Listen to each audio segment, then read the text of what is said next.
On Qixi Festival, my boyfriend Jiang Che handed me an iced milk tea, but I didn't drink it because I was on my period that night. He went live on stream and angrily downed 7 cups of milk tea, ranting that I was a material girl and that he would never be a woman-pleasing man. Dumped, betrayed by my best friend, cyberbullied across the internet. I fell into depression and attempted suicide. Yet they took away my graduate school recommendation and study abroad opportunity when I opened my eyes.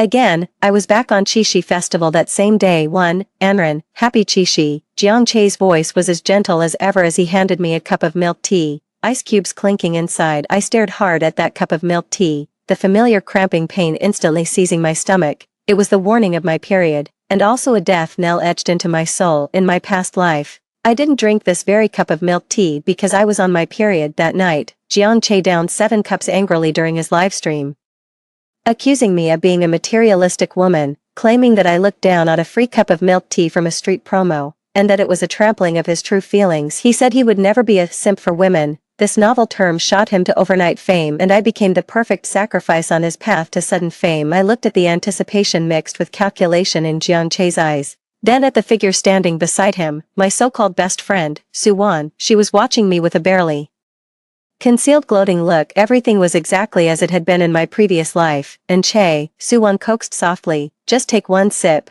Jiang Che waited in line for ages to get this for you. Look how much he loves you. In line, I sneered. I clearly saw it was just a roadside stall giving away free samples with a QR code scan. There wasn't even a queue in my past life. I was so wrapped up in their lies that I lived like a complete joke. Jiang Chen's smile deepened. He pushed the milk tea forward again, almost touching my lips, and ran. Are you really going to embarrass me? There was a hint of coercion in his tone. I lifted my eyes to meet his gaze. Then, I took the cup of milk tea just as he and Suwan were exchanging smug smiles. I raised my hand and poured the entire cup of icy milk tea down over his face. Chapter 2. The brown milk tea trickled messily down Jiang Che's hair, ice cubes hitting his face and collarbone. He was completely frozen. The gazes of passers-by instantly focused on us. Moo. Anran, are you insane? Jiang Che wiped his face and roared at me. I'm insane. I raised the empty plastic cup. Yes, I am crazy enough to have been fooled by you for so long. Jiang Che, I'm on my period. Didn't you know? Knowing full well I can't have cold drinks, you still forced one on me. Do you love me? Or do you want me dead? My voice was not loud, but every word rang clear. Jiang Che's face turned a deep shade of purple. He wanted to argue, but couldn't find any grounds because just this morning, I had reminded him to remember to buy me painkillers, and ran. Don't be like this. Suwan quickly tried to mediate, pulling out a tissue to wipe Jiang Che's face. Jiang Che meant well. He probably just forgot. As she spoke, she shot me a look, and that look seemed to say, why are you being so unreasonable, having to embarrass him in front of everyone? Forgot. I sidestepped her reach. He forgot about my period. What about you, Suwan? Didn't you go with me this morning to buy sanitary pads? You forgot too. I stared at her. Chapter 3. Suwan's face went pale in an instant. Her hand, which had been wiping Jiang Che's face, froze midair. Caught in a dilemma, Jiang Che looked at Suwan's reaction, then at me, a flicker of panic crossing his eyes. In my previous life, I had been too oblivious to ever notice the subtle, unspoken understanding between them. For example, they never used the tears of laughter emoji that I often used. Instead, they used a niche one of a little dog holding up its paws. For example, Jiang Che didn't like cilantro, and every time Suwan ordered takeout for him, she always noted no cilantro. For example, right now Suwan instinctively defended him, while Jiang Che instinctively relied on her. Suwan opened her mouth, her eyes reddening, and ran. I just think that in a relationship, there needs to be mutual understanding. You're being too hurtful like this. What a sanctimonious act. Your skill at twisting things back on others is as polished as ever. Mutual understanding. You mean me drinking iced milk tea on my period? I laughed. Suwan, your idea of understanding is truly something else. Or did the two of you collude on this, just waiting to see me make a fool of myself? My words were like a needle, precisely piercing the fragile illusion of peace. Jiang Che's anger finally exploded. Mu Anran, don't be so shameless. It's just a cup of milk tea. Do you really have to make such a scene over it? He shoved Suwan aside and pointed right in my face, yelling, you're nothing but a spoiled material girl. Let me tell you something right now. I, Jiang Che, will never be a simp, and I will never be some woman pleaser. Here it comes, the same old lines, the same old act, except this time, instead of standing in front of a livestream camera, he was on a busy street, making a fool of himself. Chapter 4. I calmly took out my phone, aimed it at his face twisted with rage, and pressed the record button. Jianche, say what?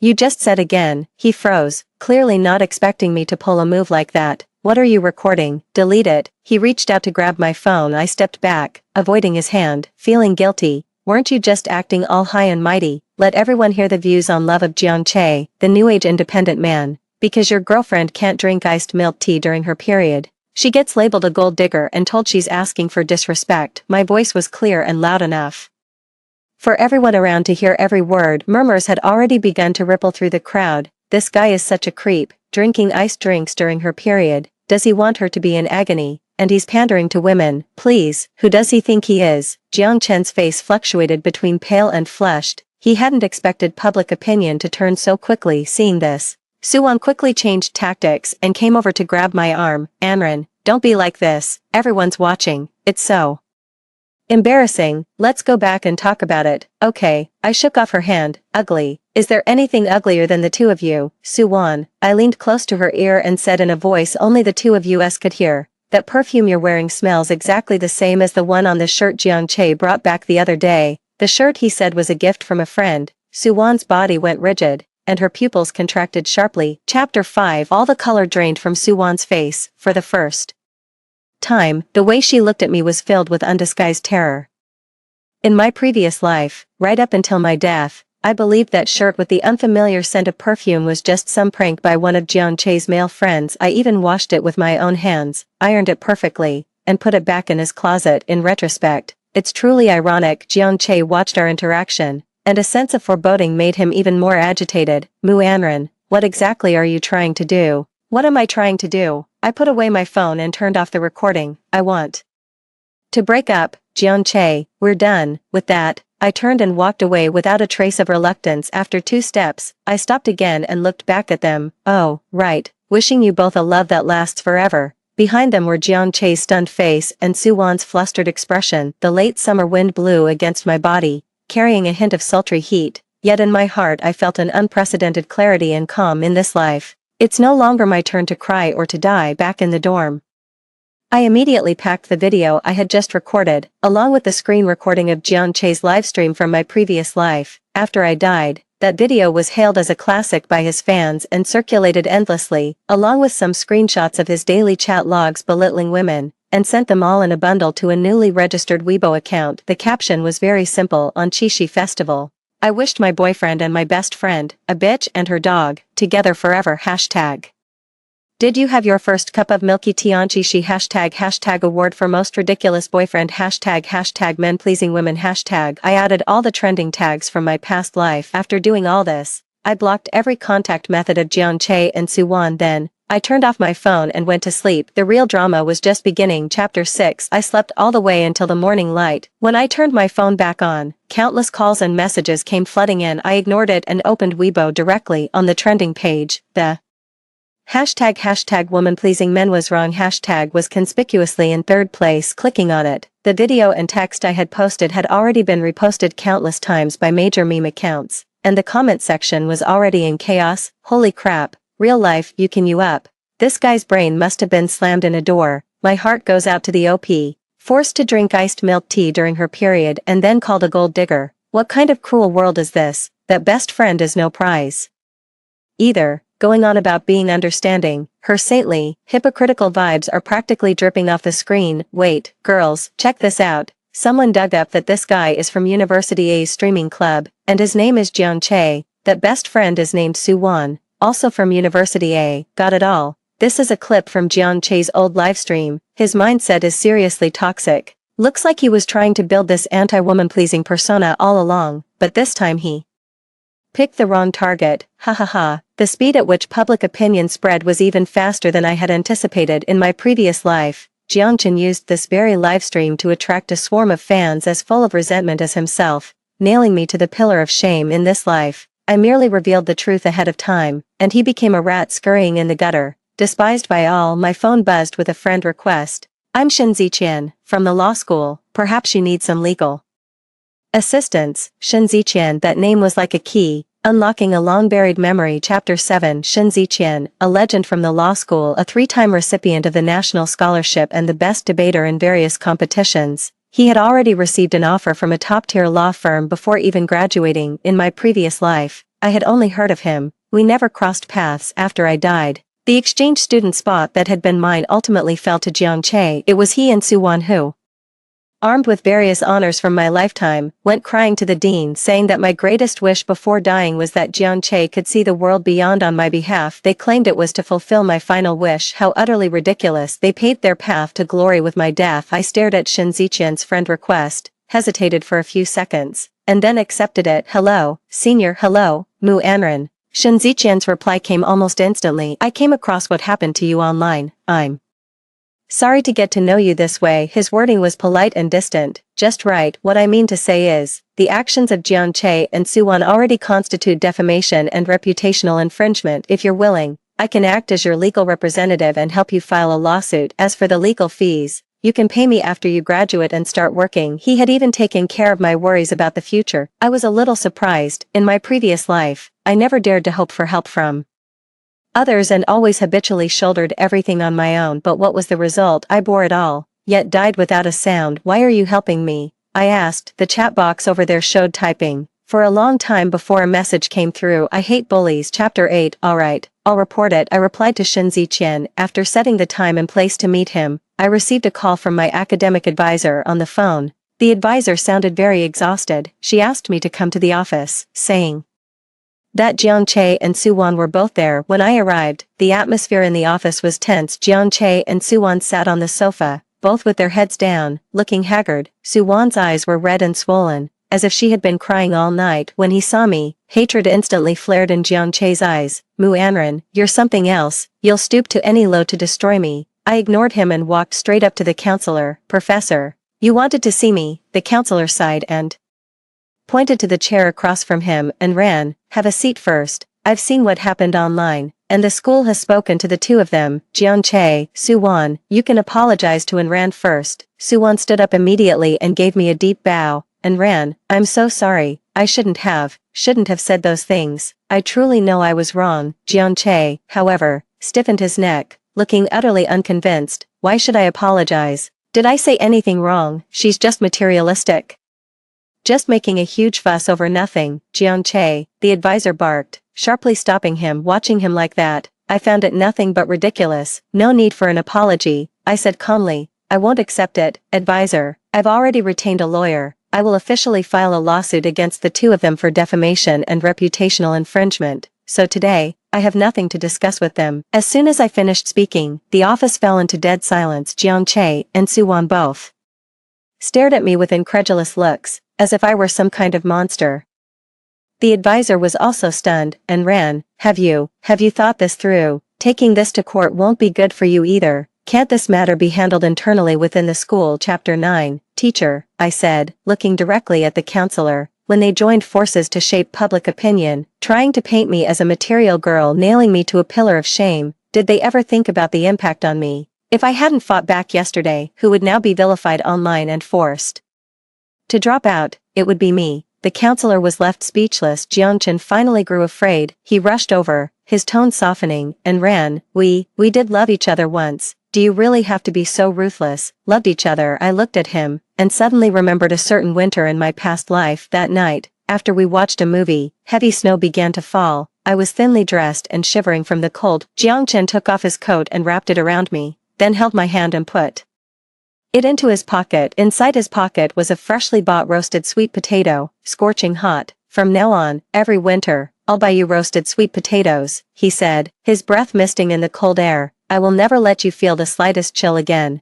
That was one of the few warm memories I had of him. But the same person who said he wouldn't let me feel cold was the one who pushed me into a frozen wasteland with his own hands. Jiang Che. I pulled myself back from my thoughts and looked at him. When you were lying in the same bed with Suwan, how could you talk to me about feelings? When you used my study abroad exchange spot to advance your own future, how could you talk to me about feelings? My voice was soft, yet it exploded like a thunderclap in the ears of Jiang Che and Suwan. Jiang Che's face drained of all color in an instant. He staggered back a step, pointed at me, his lips trembling.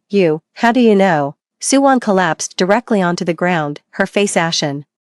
Ignoring their shock, I turned and bowed to the advisor. Sorry for the trouble, teacher. My lawyer will handle the rest with the school and them. I quickly walked out of that suffocating office. Chapter 10. The cooperation with Shen Ziqian went very smoothly. He was professional, efficient, and composed. Together, we compiled all the evidence against Jiang Che and Suwon, including how they had fabricated my last wishes after my death. He had cheated me out of the exchange spot that should have been mine, as well as my guaranteed graduate school admission. When I laid out the complete chain of evidence in front of Shen Ziqian, even his composed face showed a slight crack. Mu Anren, he looked at me, his gaze complicated. How do you know so much about the future? My heart tightened. That was a question I couldn't answer. I could only remain silent. Shen Ziqian seemed to realize he had spoken out of turn. He didn't press further, just put away the documents. Sorry, that was abrupt of me. He paused. Don't worry, with these, our victory is certain. The lawsuit progressed faster than I had expected. Faced with irrefutable evidence, any defense from Jiang Che and Suwon seemed feeble. The court ultimately ruled that they must issue a public apology and compensate me for emotional distress. The school also handed down its decision swiftly.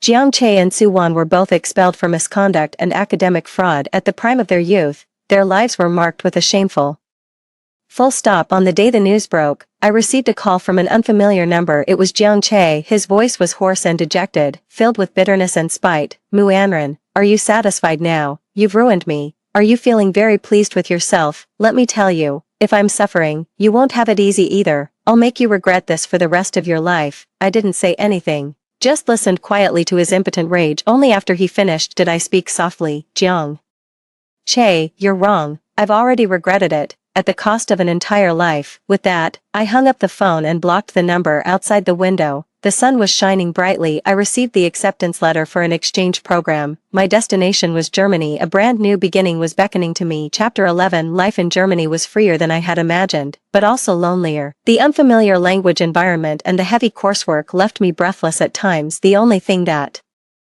brought me a shred of comfort was the greetings from Shen Ziqian. We contact each other almost every day. He shares amusing stories from his law firm, complains about his nitpicky boss, and when I'm struggling with my thesis, he methodically helps me analyze the literature and offers ideas. He is like a beam of light, precisely illuminating my otherwise dim life. The topics we discuss range from lawsuits to daily life, and then to each other's past and future. That's when I learned that he was born into an ordinary working-class family, and that his achievements today come entirely from his own relentless efforts. He says his biggest dream is to become a lawyer like his idol, the legal luminary Liu Bingtian, to uphold true fairness and justice. That night, during our video call, I was thrilled about a small success on a project and proudly showed it off to him through the screen. He listened quietly, a gentle smile in his dark eyes. Anren, he suddenly said, you have a beautiful smile. My heart skipped a beat. Once I finish this case, he said, I'll come see you. Okay. The word came out almost before I could think. After ending the video call, my cheeks were burning hot. I have to admit that Shen Ziqian is no longer just my senior and lawyer. I began to look forward to his arrival and to our meetings. Perhaps I could, like any ordinary girl, start a healthy new relationship. I even started planning his trip to Germany,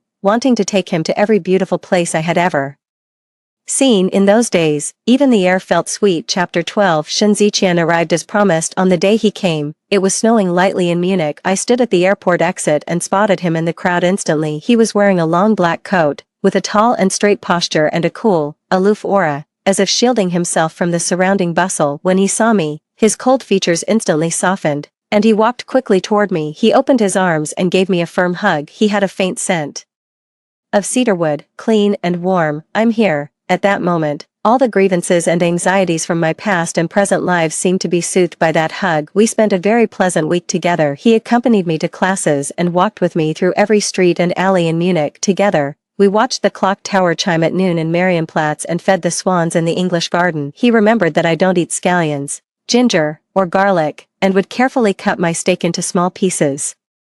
When I stayed up late working on my thesis, he would make me a warm cup of milk. He fulfilled every fantasy I had of the perfect partner. The night before I left, he confessed his feelings and ran. Will you be my girlfriend? He held my hand, his gaze earnest and focused. I looked into his eyes, where my reflection was clearly visible. I nodded. Okay. He smiled and leaned in to kiss me. That kiss was light, very gentle, with the scent of fresh snow. I thought that this was the beginning of happiness. I thought that I had finally found my salvation. Chapter 13. After confirming our relationship with Shen Ziqian, our feelings for each other quickly intensified. Despite being in a long-distance transnational relationship, our daily video calls and his surprise visits to Germany made me feel completely at ease. He encouraged me to pursue further studies and supported every decision I made. With his help, my doctoral research progressed very smoothly. A paper I wrote on intellectual property protection in international commercial law even received high praise from my advisor, who recommended it to a top-tier law journal. I shared this good news with Shen Ziqian first. On the other end of the phone, he was silent for a moment. "Enren, you are truly amazing." His voice sounded a bit complicated. "Could you send me that paper first, so I can take a look? I'd like to learn from it too." Without a second thought, I sent him the first draft of the paper immediately. "Of course you can, you are my personal legal advisor, after all," I said. With a smile. At that time, I was immersed in the double sweetness of love and academic work, completely unaware that danger was quietly approaching. A few days later, on the website of an international legal forum, I came across a piece of news. Legal rising star Shen Ziqian and Lu Weiwei, daughter of the esteemed legal authority Lu Bingtian, are soon to be united, a powerful alliance creating a much-told tale. In the accompanying photo, Shen Ziqian, dressed in a sharp suit, stood next to a girl with a beaming smile. That girl, I had seen her before. She was Lu Bingtian's only daughter, Lu Weiwei. Shen Ziqian's hand rested intimately on Lu Weiwei's waist. They smiled so perfectly together, like a match made in heaven. My mind went blank with a deafening buzz. The phone slipped from my hand and crashed to the ground, its screen shattering instantly, just like my heart, which had been lifted to the clouds only to be dashed to pieces. Chapter 14. I called Shen Ziqian like a madwoman once, twice, 3 times. It was not until the 10th ring that the call was answered. It was noisy on the other end, with music playing and the sound of men and women laughing and joking. "Hello," it was Shen Ziqian's voice, tinged with a hint of impatience. "Shen Ziqian," my voice trembled, "is what they say on the news true? You and Lu Weiwei, are you getting engaged?" There was a few seconds of silence on the line, and then I heard a sweet, feminine voice speak up. "Ziqian, who's that, calling so late?" It was Lu Weiwei. Shen Ziqian seemed to have moved to a quieter place, where the noise was much lower. "Anren, let me explain." "Explain what?" I almost screamed. "Explain how you're romancing me while getting ready to get engaged to someone else. Explain that you're a liar who's stringing 2 people along." "Anren, calm down." His voice remained steady, yet carried a coldness that felt unfamiliar to me. "What's going on between Weiwei and me was arranged by our families long ago. There's no affection involved. My feelings for you are genuine." Genuine, what an ironic word. So, I laughed in anger. "I'm just a pastime under your so-called sincerity, a secret lover who can't see the light." "Shen Ziqian, what do you take me for?" "Anren, it's not what you think." He tried to calm me down. "Helping you with the lawsuit back then was truly wanting to help you, and falling in love with you later was also real. Those 2 things don't contradict each other." No conflict. My heart grew colder inch by inch. "It's true that you helped me with the lawsuit," I pressed coldly, "and it's also true that you did it to win favor with your future father-in-law Lu Bingtian, isn't it?" It suddenly occurred to me, his line, "I hate bullies." Looking back now, it was nothing but a carefully scripted line. A fledgling young lawyer, through a high-profile social lawsuit, successfully crafted an image of being just, kind, and unafraid of the powerful, thereby winning the admiration of a legal titan. This really is a brilliant move, and I am the most critical, yet most pitiful, chess piece on his board. Chapter 15. On the other end of the line, there was a long silence. That silence was the best answer. "Shen Ziqian," I said, enunciating each word, "we're over." With that, I hung up. I locked myself in my apartment for 3 whole days. I didn't cry, nor did I make a scene. I just sat there quietly, going over every little moment between him and me, again and again. Those sweet memories now feel like poison blades, slicing me to pieces. Jiang Che's betrayal was a blatant sharp blade, direct and fierce, but Shen Ziqian's betrayal was like boiling a frog in warm water. He wove a net of tenderness and affection, trapping me before I even realized it. By the time I did, I had no strength left to break free. He was far more cunning and far more cruel than Jiang Che. He not only deceived my feelings but also exploited my suffering to fulfill his own ambitions. On the 4th day, I turned on the computer. After utter despair came a towering rage. I will not choose self-destruction again. As I did in my previous life, I will make him, and that Lu Weiwei, pay the price. I opened the website of the law journal that was set to publish my paper. ready to check the review progress. Then I saw the latest electronic preprint edition. The title of the cover article was strikingly conspicuous: Application of Punitive Damages for Intellectual Property Rights in International Commercial Law, a Sino.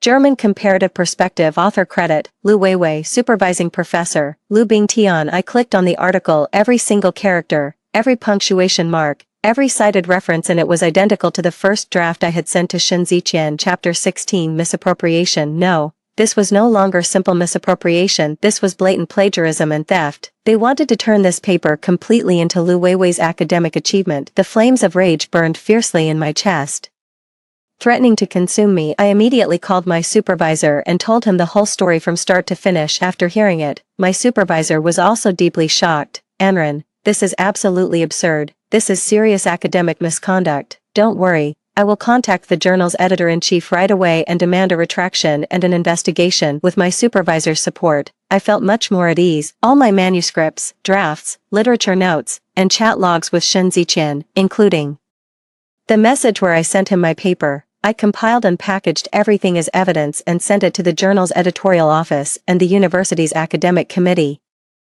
I thought that, faced with irrefutable evidence, Lu Weiwei and Shen Ziqian would be unable to talk their way out of it, but I still underestimated their shamelessness and Lu Bingtian's influence in academia. The journal's editorial office replied that they were investigating and asked me to wait patiently. The university's academic committee also dragged its feet on giving a clear answer. Meanwhile, Lu Weiwei, through her lawyer, sent me a warning letter. It warned me to immediately stop my defamation and slander against her, otherwise she would file a lawsuit against me for infringing on her right of reputation. The name of the law firm on that warning letter was conspicuously the very same one where Shen Ziqian worked. Chapter 17. This is utterly ridiculous. Not only did the thief refuse to admit the theft, but he also turned around and sued the victim for defamation. I tore that warning letter into pieces. If they want to play, then I'll play along to the end. I rejected my mentor's suggestion to find another lawyer. This time, I will step onto the battlefield myself. I spent several days organizing all the evidence and materials. Using every bit of legal knowledge I had learned, I drafted a complaint that was logically rigorous and sharply worded. I am suing Lu Weiwei for academic plagiarism. I am suing this journal for negligence in review and infringement of my copyright. I sent the electronic version of the complaint to Shen Ziqian's email. There was no body text, only an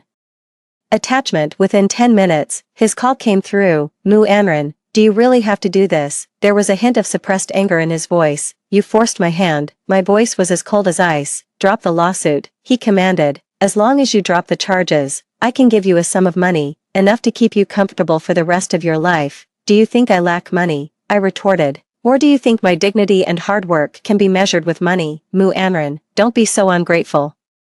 His tone turned completely cold. Do you really think you can win this lawsuit? The Lu family's influence in the legal world is beyond your imagination. You're just smashing an egg against a rock. You've experienced online bullying once, so you know what that feels like. Are you sure you want to go through it again? This time, what you're facing is not just a few mindless trolls. This is a threat, a naked threat. He uses my deepest scars to attack me. He knows cyberbullying nearly destroyed me once, so he's certain I wouldn't dare take that risk again. He thinks I'm still the same fragile, sensitive, vulnerable Mu Anren. Chapter 18. Shen Ziqian. I laughed, a sound filled with sorrow and resolve. You're wrong. It's precisely because I've been through it that I'm even more determined to sue, because I know that retreating and yielding won't get me anything. It will only make them worse. Last time, I nearly died. This time, I will ruin their reputation. On the other end of the phone, there was dead silence. After a long while, he finally spoke, his voice sounding as if it was squeezed through clenched teeth. Mu Anren, you will regret this. I'll be waiting.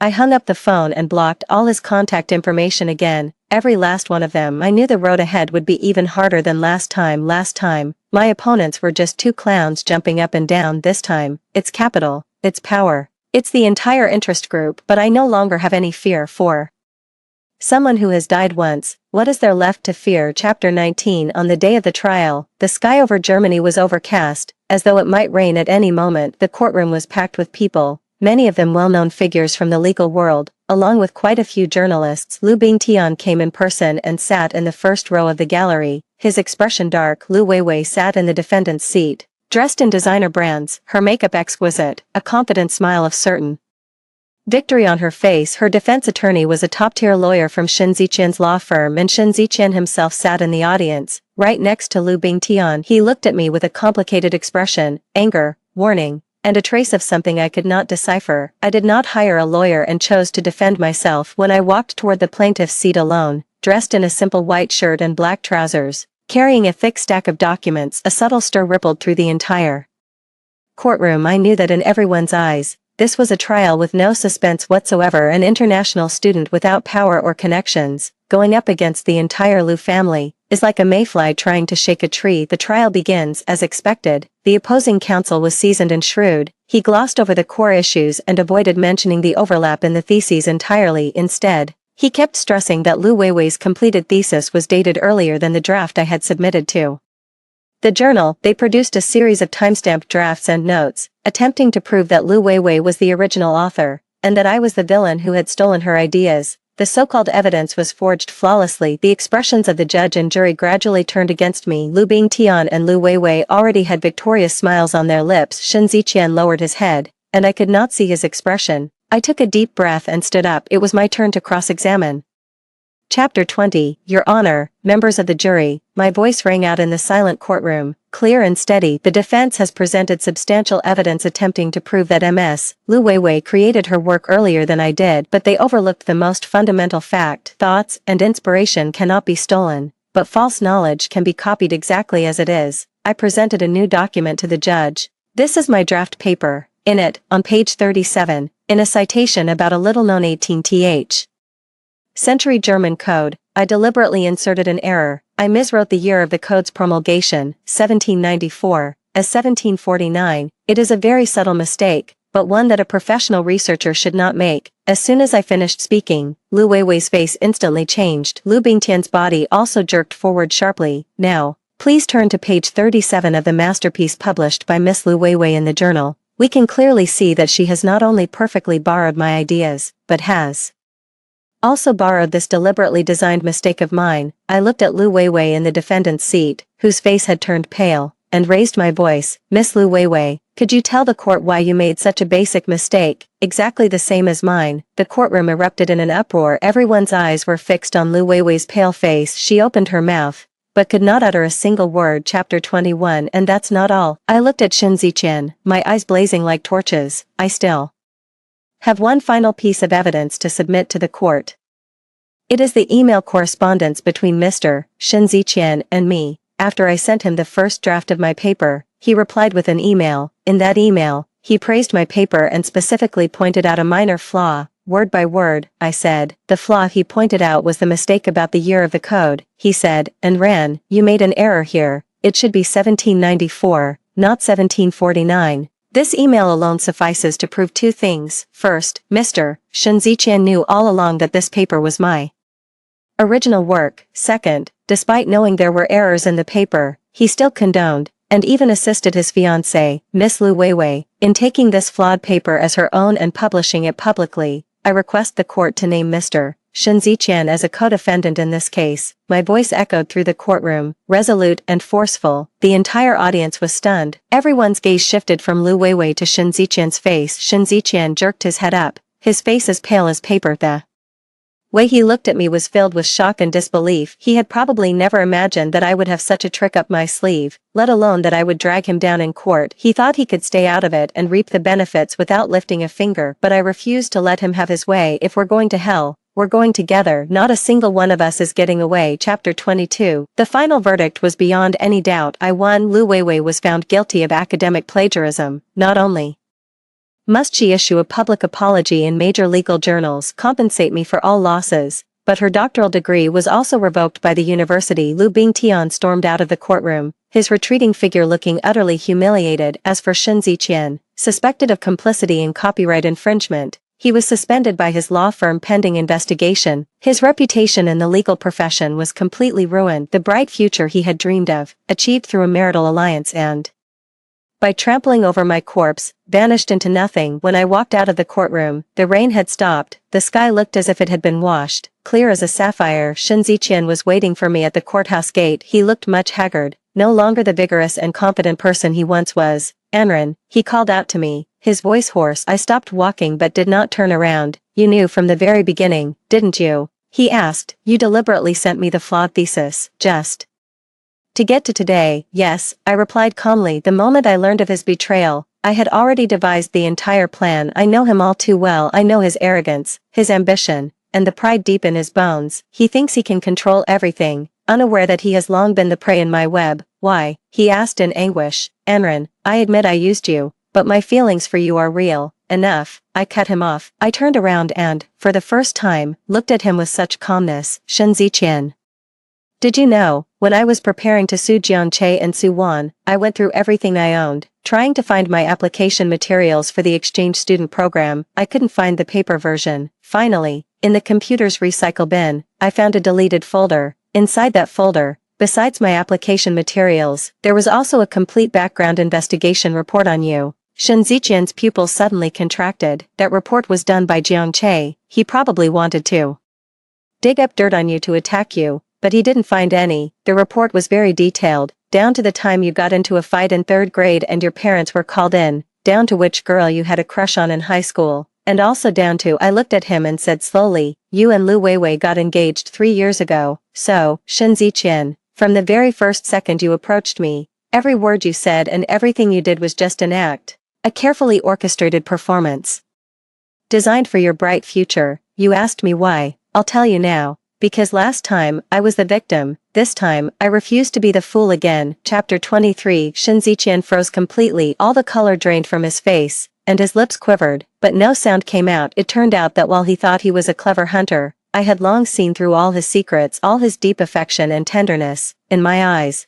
were nothing but a joke. The sunlight fell warmly on my face. I watched his distraught appearance, but my heart stirred no longer. Jianche, Su Wan, Shen Ziqian, Lu Weiwei, all those who had entangled me across 2 lifetimes finally got the endings they deserved. My life, at last, could finally turn the page completely. Without looking back at him again, I turned and walked toward the sunlit street. There is still a long road ahead for my future, but this time, I will walk it well, for myself. The end. That concludes the first story. Don't go away, the next one will be even more exciting. Chen Jingrang and I have been husband and wife for decades. Over all those years, he never called me by my name, always Chen Jiangshi. Beneath the glass on his desk, he always kept a yellowed photograph of the day his unreachable love set off to register at the National Southwestern Associated University. Until the day I closed my eyes, he still resented me for breaking up his romance. When I opened my eyes again, I was back on the day when admissions were confirmed at the National Southwestern Associated University. I'm not getting married. I tore up the marriage certificate. I'm going to study in this life. I don't want to be a nameless wife, Chen Jiangshi. I want to be Jiang Yan again. On the last day of enrollment, I rushed breathlessly into the admissions office. Professor, I'm Jiang Yan, a new student in the School of Engineering. I'm here to enroll. Sweat mingled with tears streaming down my face. No one knew what it cost me to stand here. The admissions teacher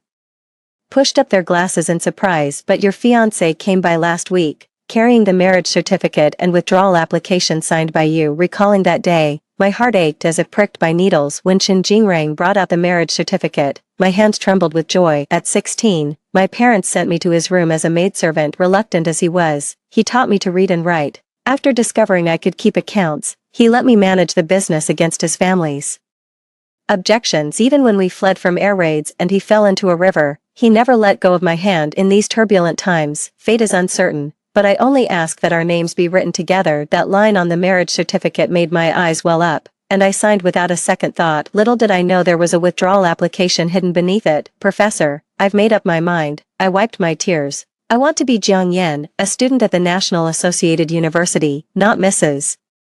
Chen without a name of my own, in my previous life.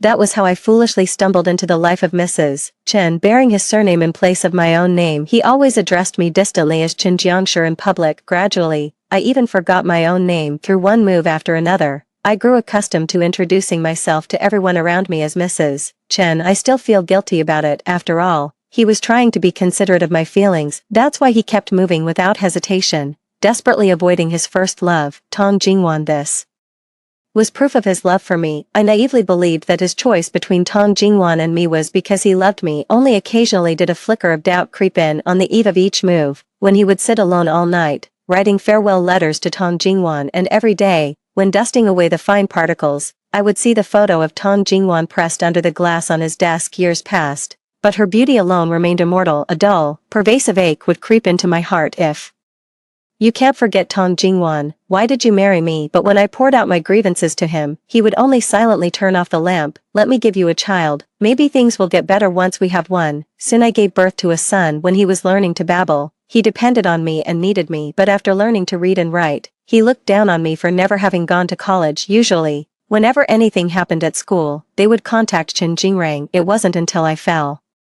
ill and was admitted to the clinic that my son was willing to come and see me. He even brought along his university advisor, Tong Jingwan, the woman I had spent my whole life avoiding. Anyway, you and Dad are practically estranged, why not just let him be with Professor Tong? Father and son played along in tandem. Seeing that I didn't have long to live, Tong Jingwan went ahead and laid all the cards on the table. Back in the joint entrance exams for National Associated University, I was ranked right behind you. Jingrang married you only to help me get into the university. Her expression was one of unrestrained grievance. If I could go back, I would rather give up that admission spot than lose Jingrang. A thunderous realization struck my heart, and everything that had once puzzled me now had an answer. Chen Jingrang married me only to fulfill his unrequited love. Tong Jingwan's dream of attending the National United University. The husband I had spent decades with had never loved me. I've already sacrificed decades to make it up to you. Can't I live for myself after you die? My own son, whom I raised with my own hands, blamed me. You just lost a spot in the university, but Professor Tong has to live with a lifelong regret. They all think I got an incredible bargain, but what about my life? Who will give me back my years? I died filled with resentment. When I opened my eyes, I was back at 18. Before I married Chen Jingrang, the registration date is 1 month from now. Jian Yen, don't forget it this time. I won't forget. I tucked the hard-won acceptance letter into my chest. This 1 month is enough for me to pack my things and move out of the Chen mansion. But before I could even pack, my clothes had already been thrown out of the room and piled haphazardly in the hallway. Servants bustled in and out, tidying up, stepping on my washed-out, threadbare undergarments as they went. Tong Jingwan acted as if it were only right and proper. What worthless junk. Thinking it deserves such a nice room, Chen Jingrang tried to stop her. There's no shortage of rooms in the residence, why must you fight her for this one? The word fight seemed to strike a nerve with Tong Jingwan. She let out a voice thick with disbelief, tinged with tears. Am I the one fighting her for you? No, it's her. She's the one trying to take you away from me. In a month, she's going to marry you. After that, there will be no place for me in this Chen mansion. Brother Jingrang.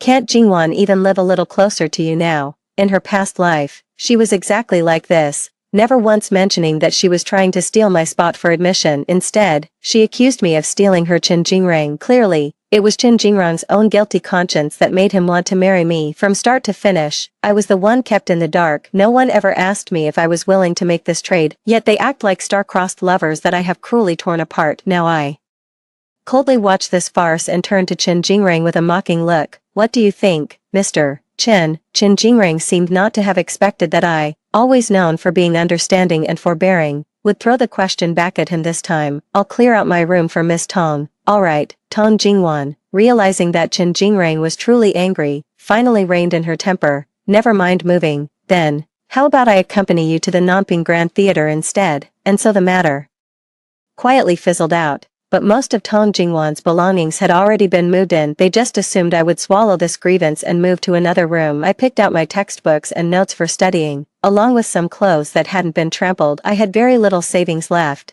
and there would be many expenses once the semester started. Every bit I could save now would help. Chen Jingrang was quite pleased with my concession. Don't worry, Jingwan is only staying for a month. She'll move out once her school starts, so it won't delay our wedding. I didn't tell them that I had already confirmed my enrollment at the National Associated University in this lifetime. It should never be Tong Jingwan, who ranks below me, that becomes a student at National Associated University. But I'm not sure how far Chen Jingrang would go for Tong Jingwan. For now, it's best not to show any weaknesses. Miss Tong has feelings for you. Seeing us married would surely make her sad. How about we wait until Miss Tong leaves for school before discussing our wedding date? Chen Jingrang never expected this, that I could be so understanding and considerate of Tong Jingwan. You've been put in a difficult position. The truth is, Jingwan has just been spoiled by her family since she was little. She never meant to target you. Her family is all gone. Once I see her enrolled in school, I can rest easy. I will move you away from here and won't let her disturb your life anymore. In my previous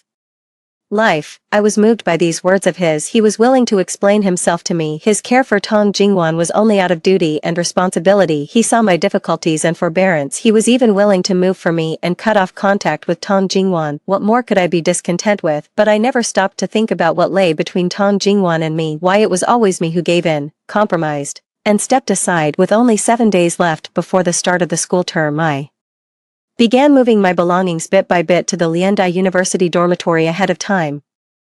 I hadn't expected to run into Chen Jingrang on the way. Seeing the luggage in my hands, he frowned deeply. With our wedding so close, where do you think you're going? I lied without changing my expression. I encountered a few fellow townsmen who were having a hard time in life. I no longer need these quilts and clothes, so I'll give them away. Chen Jingrang has a young master's temperament. My fellow townsmen are all common folk. Once I decide he doesn't want to engage, I won't press further. But today, unusually, he offered to drive me. I have nothing else to do today anyway. After Chen Jingrang bought the car, I had actually ridden in it only a few times. He presumed that I rarely went out. While Tong Jingwan enjoyed lively company, he would drive her to Nanping Grand Theater to watch movies and to the dance studio to learn tango. Even now, as I open the car door, I can still find a Max Factor lipstick that Tong Jingwan dropped. Chen Jingrang calmly put the lipstick away. You've been staying at home ever since you arrived in Kunming. Let me drive you around. No need, just drop me off on Wenlin Street. He still took a detour and parked in front of a dried fruit shop. He got out to buy some preserved fruit for me. In a daze, I was back at 16 again. Because of his parents' orders, he had no choice but to let me stay by his side. When my stomach growled with hunger, he took a piece of imported chocolate out of his pocket. I took a bite and frowned. So bitter. Do foreigners really like this stuff? He chuckled and asked me, then what do you like to eat? I told him I liked the preserved fruits from Jiruzhai. By the next day, the entire Chen household knew that the young master had driven to Jiruzhai at dawn using my name. He bought the whole shop stock of preserved fruit and shared it with everyone. Taste this. Does it remind you of Jiruzhai's flavor? The sugar frost melted on my tongue. Yet tears fell uncontrollably. It tasted bitter. After decades of hardship and sorrow, I could no longer taste even a hint of sweetness. Chen Jingrang lowered his head, trying to wipe away my tears. The next moment, Tong Jingwan's voice came from afar. Brother Jingrang. Chen Jingrang's outstretched hand froze in midair. I turned away and wiped my tears with the back of my hand. Tong Jingwan seemed not to have noticed what had just happened between us. Frowning, she complained that her heel had gotten stuck in a gap between the cobblestones. It had snapped off immediately, and now she was worrying about how to get back. She sat down in the car very naturally, but Chen Jingrang still made no move, and her smile finally began to falter. Aren't we leaving, Brother Jingrang? My feet really hurt. I consciously lifted my things out of the back seat, but Chen Jingrang blocked me with his arm. He spoke to Tong Jingwan. She came first. I need to take her to Wenlin Street first. Tong Jingwan lowered her eyes and gave a self-mocking smile. Isn't it true, Brother Jingrang, that you'll have plenty of chances to take Mrs. Chen in the future? As for Jingwan, from now on, I really will be all alone. With just one sentence, she made Chen Jingrang's face show reluctance. When Chen Jingrang saw her swollen ankle, he could no longer think of anything else. I'm sorry, I shook my head. Miss Tong's leg injury comes first. Go ahead. The luggage on my shoulder was indeed very heavy, but what was that compared to the burden of decades of married life? Finally, the last day arrived. The luggage I had kept at the Chen residence had been completely moved out. What remained in the end were the handwritten notes Chen Jingrang had organized for me. It was he who encouraged me to apply for the United University in the first place. I was, after all, merely an accountant's daughter. I had never attended a girls' school, nor had I been systematically taught to read. I had some talent for arithmetic and had read a few books with Chen Jingrang. Yet under the kerosene lamp, the look in Chen Jingrang's eyes as he encouraged me shone as bright as a spark. How will you know you can't do it if you don't try? But when I did get into the United University, yet he wished for me to give up everything I had worked so hard for, making way for the light of his life. Now that I am about to start a new chapter in my life, I have no intention of taking these things with me. Tong Jingwan, however, thought I had deliberately laid them out to show off to her. The look she gave me was full of hatred. You're just lucky for a while, but because of you, I've lost Jingrang forever. What gives you the right to marry him? What makes you worthy of my Jingrang? She blocked my way, her gaze growing more and more unhinged. Why don't you just die? As long as you're dead, Brother Jingrang doesn't need to wrong himself by marrying a woman he doesn't love. She suddenly pushed me hard backward. Fortunately, I held tightly onto the handrail, so I didn't fall. Instead, she hit the railing from the recoil and scraped her forehead. Chen Jingrang witnessed the scene as he arrived. and his first reaction was to hold Tong Jingwan and interrogate me. I've already agreed to marry you, what are you doing now? The pain in my arm made my face turn pale. It must have been dislocated. Tong Jingwan, with tear-filled eyes, began to twist the facts. She said she was Mrs. Chen, the future mistress of this mansion, and ordered me to get out. She also said that she would never let you see me again.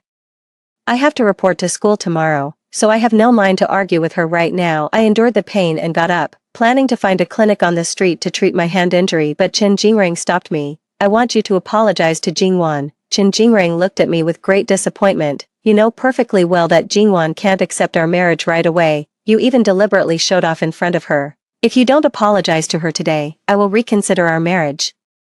Do you think this marriage is a reward to me? I humbled myself to please his first love, and he rewarded me with the chance to marry him. Otherwise, he could take it back at any time. Mr. Chen, you are far too arrogant. You never once thought to ask whether I was willing, whether I would exchange my future for this marriage, whether I would accept that there would always be another woman in my husband's heart, whether I would eat this half-cooked meal. Yes, I did like you, but just because I liked you, am I supposed to endure such humiliation? Chen Jingrang's face fluctuated between red and pale. He locked the door from the inside. Since you refuse to apologize, stay here at home and reflect on yourself. I'll only let you out when you're willing to apologize. After that, no matter how much I knocked on the door, no one responded to me. When dawn approached, I endured the pain and forcibly realigned the joint myself. I tore the cotton bedsheet into strips, tied them to the fourth floor window, and let them down.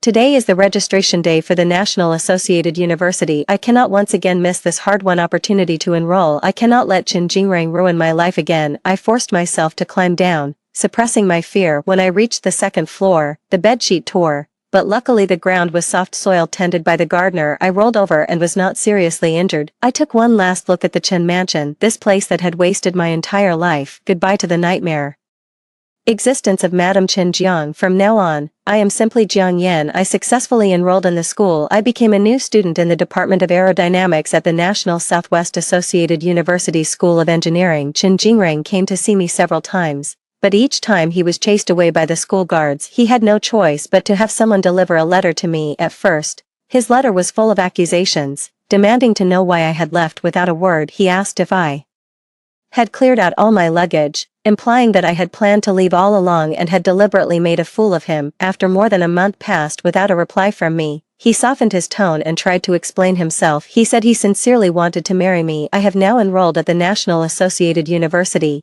and Tong Jingwan is preparing to retake the entrance exam next year. The school dormitories are inconvenient in many ways, so I might as well move back to the Chen mansion. I didn't reply to a single letter, using all of them as scratch paper. The coursework at the university is heavy, especially in my department of aerodynamics. Only a few dozen students were admitted, and the assessment criteria are rigorous. Not long after the semester started, some students dropped out because they couldn't handle the pressure. Lab work, drafting, design, and testing are all indispensable. Submitting a study report late will result in point deductions. The slide rule cannot indicate the decimal point, so the position of the decimal point must be determined after calculation. If the decimal point is misplaced by 1 digit, the score is multiplied by 1/10. If misplaced by 2 digits, it is multiplied by 1/100th. The department head expanded the course based on the mechanics class. He incorporated courses on machinery and manufacturing. It even required interning at the aircraft repair plant in the western suburbs, standing on the vast, barren apron under construction.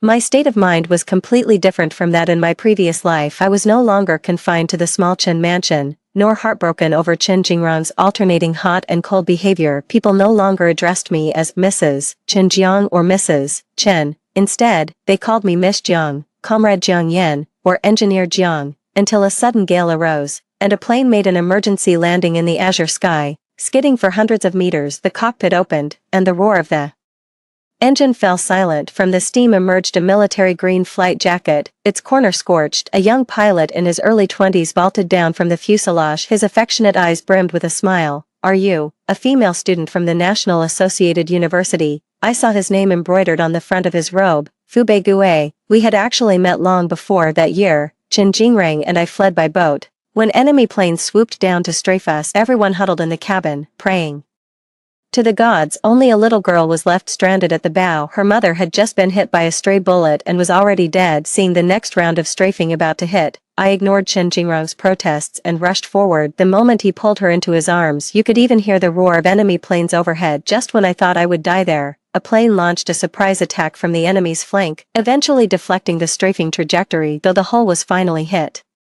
and took on water, forcing us to abandon ship. Fortunately, we had already passed the turbulent section. Chen Jingrong rescued the little girl and me back to shore, and at that moment, I planted the thought of wanting to marry Chen Jingrong. In retrospect, it was just the suspension bridge effect. After a near-death experience, I recalled the number of the plane that had rammed an enemy aircraft in a moment of desperation. It was the one right in front of me, fuel exhausted, its fuselage covered with bullet holes and impact marks. 617. The repair and maintenance of this aircraft was assigned to me. His fellow pilots urged him to report to the squadron leader and request a more experienced, older engineer. After all, they were depending on their planes to cheat death. Can that university girl really handle it? I had heard such doubts more times than I could remember, and that was already a tactful version. In my past life, I didn't go to college. Even the son I raised with my own hands wouldn't.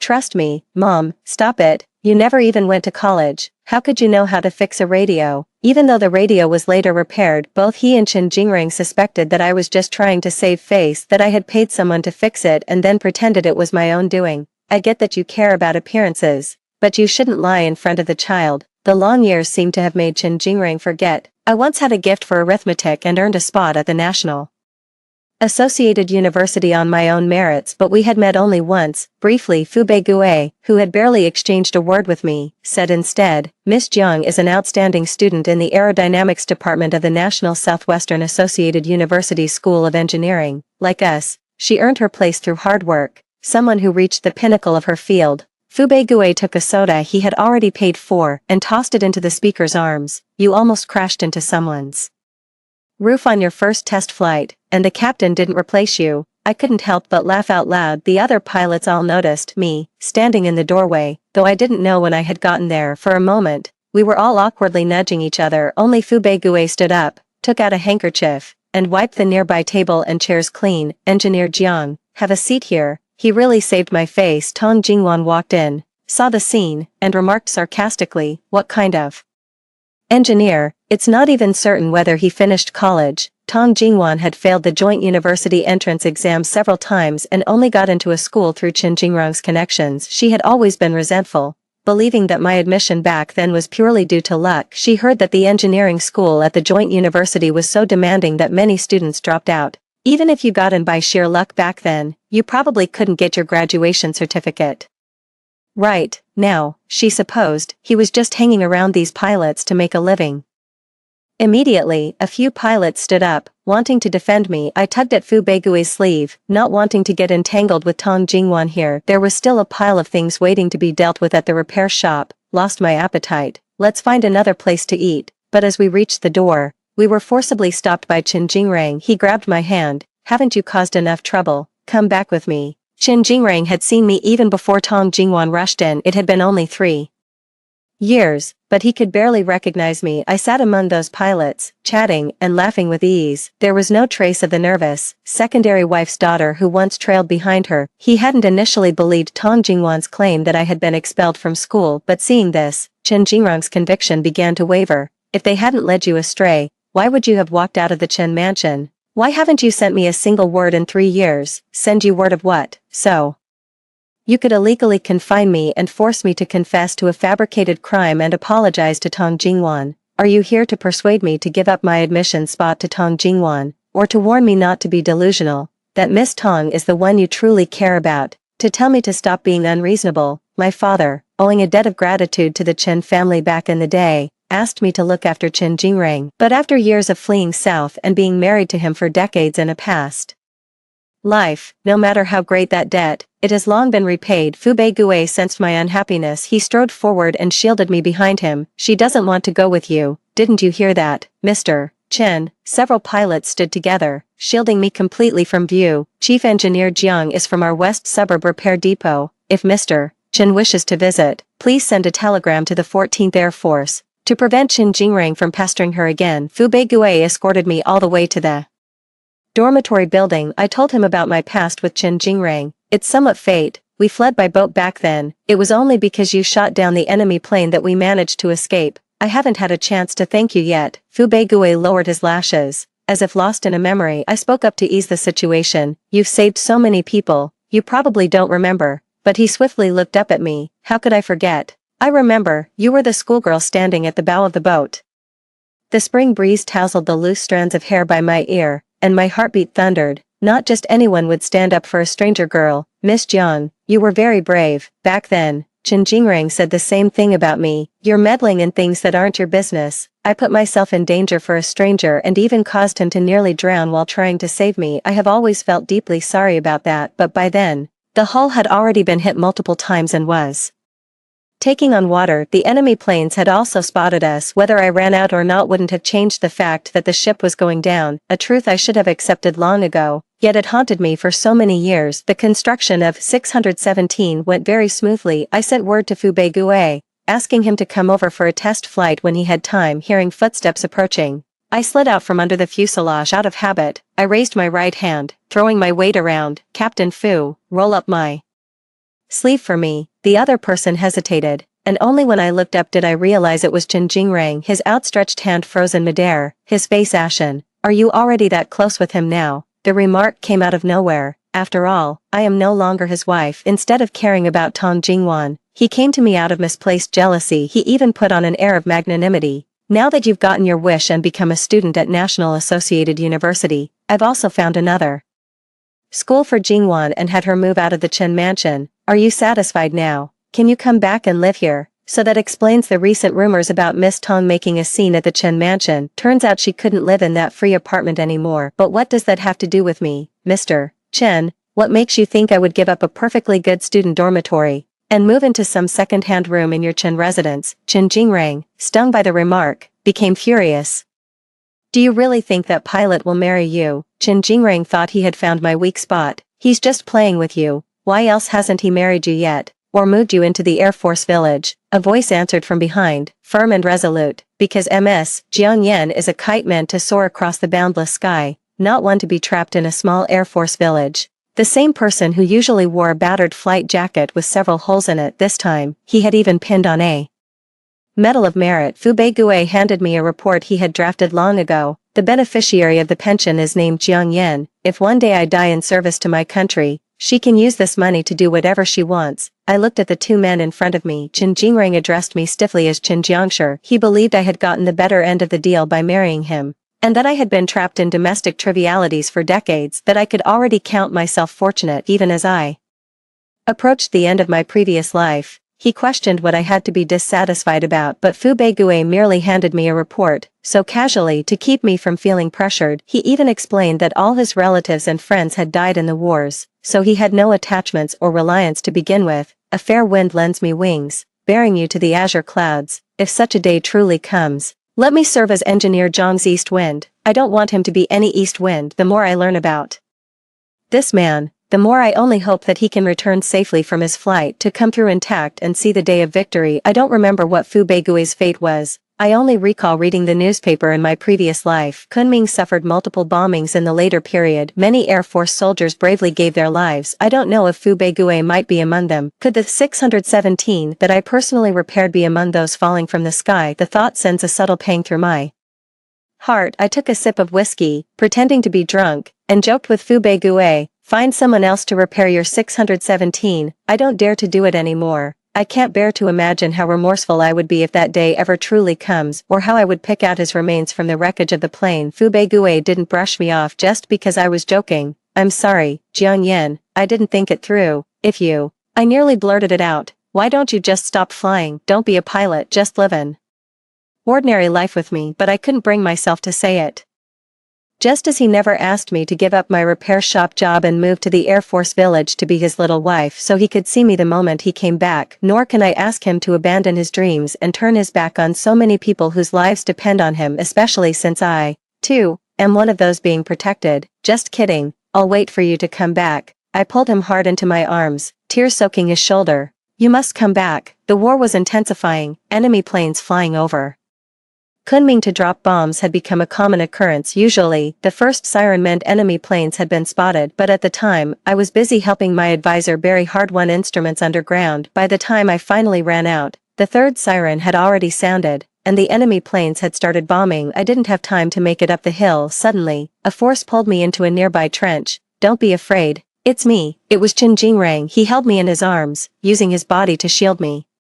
From the falling debris, the bombing gradually faded, and the ground returned to calm. Thank you. I broke free from his embrace and stood up. Looking up, I saw Tong Jingwan behind me, her clothes disheveled from the falling rocks and her eyes red with anger. Brother Jingrang, I am your wife. What do you mean by protecting her? I had no idea they were already about to get engaged. Tong Jingwan would rather drop out of school than return to the Chen mansion to be Mrs. Chen. The two, who once shared the same interests, began to quarrel frequently. Yen Yen was sent to my side by my parents back in the day, when we fled south. She saved my life many times. At such a critical moment just now, did you expect me to ignore her life? What a familiar situation. It's just that this time, the one being protected is me. The one accused of making unreasonable demands became Tong Jingwan. I used to truly believe that the root cause of my unhappy marriage with Chen Jingrang in my past life was that he never loved me. If Tong Jingwan had been the one by his side back then, perhaps they would have been a loving couple. Yet it turned out to be the same ending. Chen Jingrang even began to persuade me. That man surnamed Fu made solemn vows to you. In a critical moment like today, he simply cannot protect you. I looked up at the sky as the smoke of battle dispersed and peace was finally restored. If they hadn't been up there, engaging the enemy planes in the air, would you and I be standing safely on this land right now? When I crawled out of the trench, all I could see was desolation. Severed limbs lay piled together with roof beams and tiles. The joy of surviving a disaster intertwined with the sharp pain of losing loved ones. Yet, in the distant sky, a rose-colored afterglow appeared. Tong Jingwan couldn't bear it any longer. She turned away and started vomiting. I didn't linger with them any further. I went straight back to the western suburbs repair shop. Fu Beigue had promised me if there was any news, he would have someone send it to the western suburbs aircraft repair shop. If there was no news, it would mean everything was fine with him. I don't remember how I got through that night. The slightest sound would startle me awake. I was afraid it might be one of the pilots I had seen before. Bring me Fu Beigue's blood-stained flight jacket. It was not until day broke that I could finally rest for a while. Living like this for some time, the frequency of bombings gradually decreased. I received a letter from Fu Beigue, Jian Yen. The situation is improving. We are about to welcome victory, and we plan to return next month.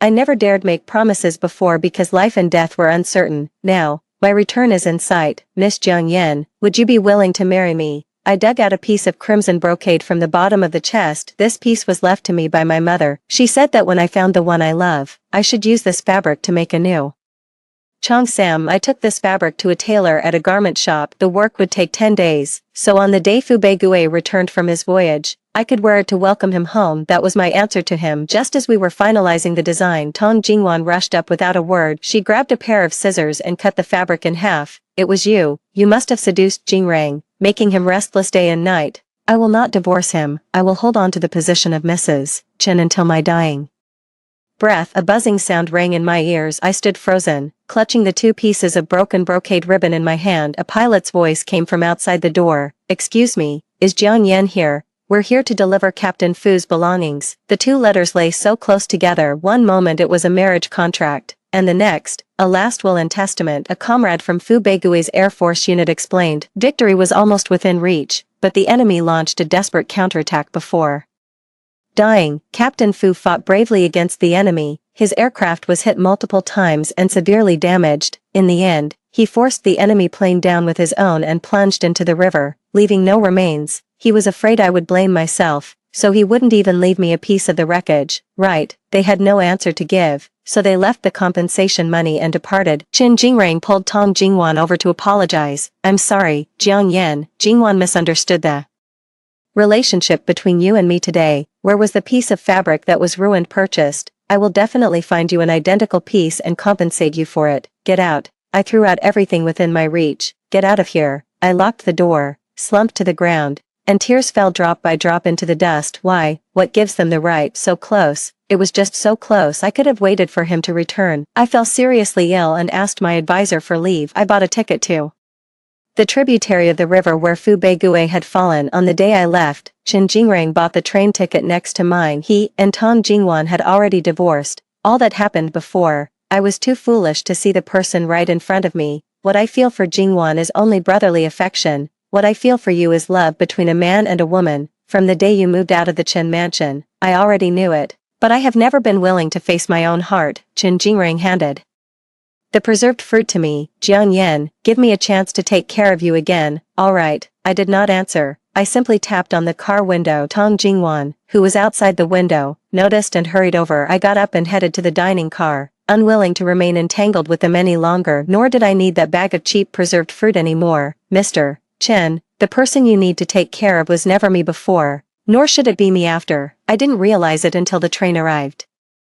At the station, the place where Fu Beigui fell was upstream of the very tributary where we first met.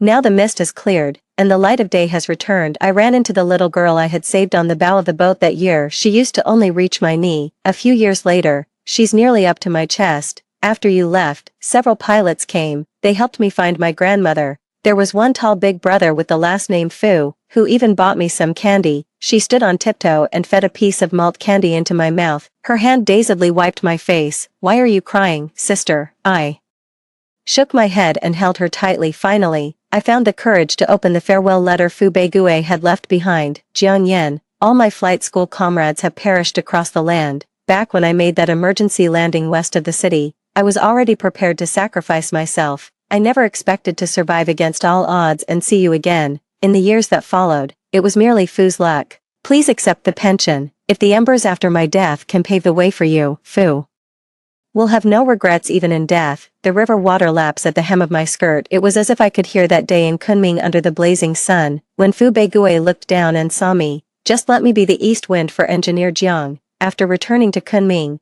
my mentor wrote me a letter of recommendation and sent me abroad for further study. I earned dual degrees in mechanical engineering and aeronautical engineering. After returning to China, I went to the Northwest and participated in several classified projects. It was already 20 years later when I returned to Kunming. My teacher told me that Chen Jingrang had come looking for me many times. He asked for my address and contact information. He even secretly cut out my photo from the school bulletin board and took it away. How shameless. Back then, his divorce lawsuit with Tong Jingwan became known to everyone. The two of them spent their time dancing in ballrooms and watching movies. They completely squandered the ancestral property the Chen family had left in Kunming. Even the Chen mansion was mortgaged. Tong Jingwan ran off with a boss who was smuggling goods along the Burma Road, but just a few years later, she came back dejectedly, no longer possessing her former radiance. Now, Chen Jingrang's health has deteriorated, and he spends his days in a clinic recovering. With nowhere else to go, Tong Jingwan stayed by his side again every day.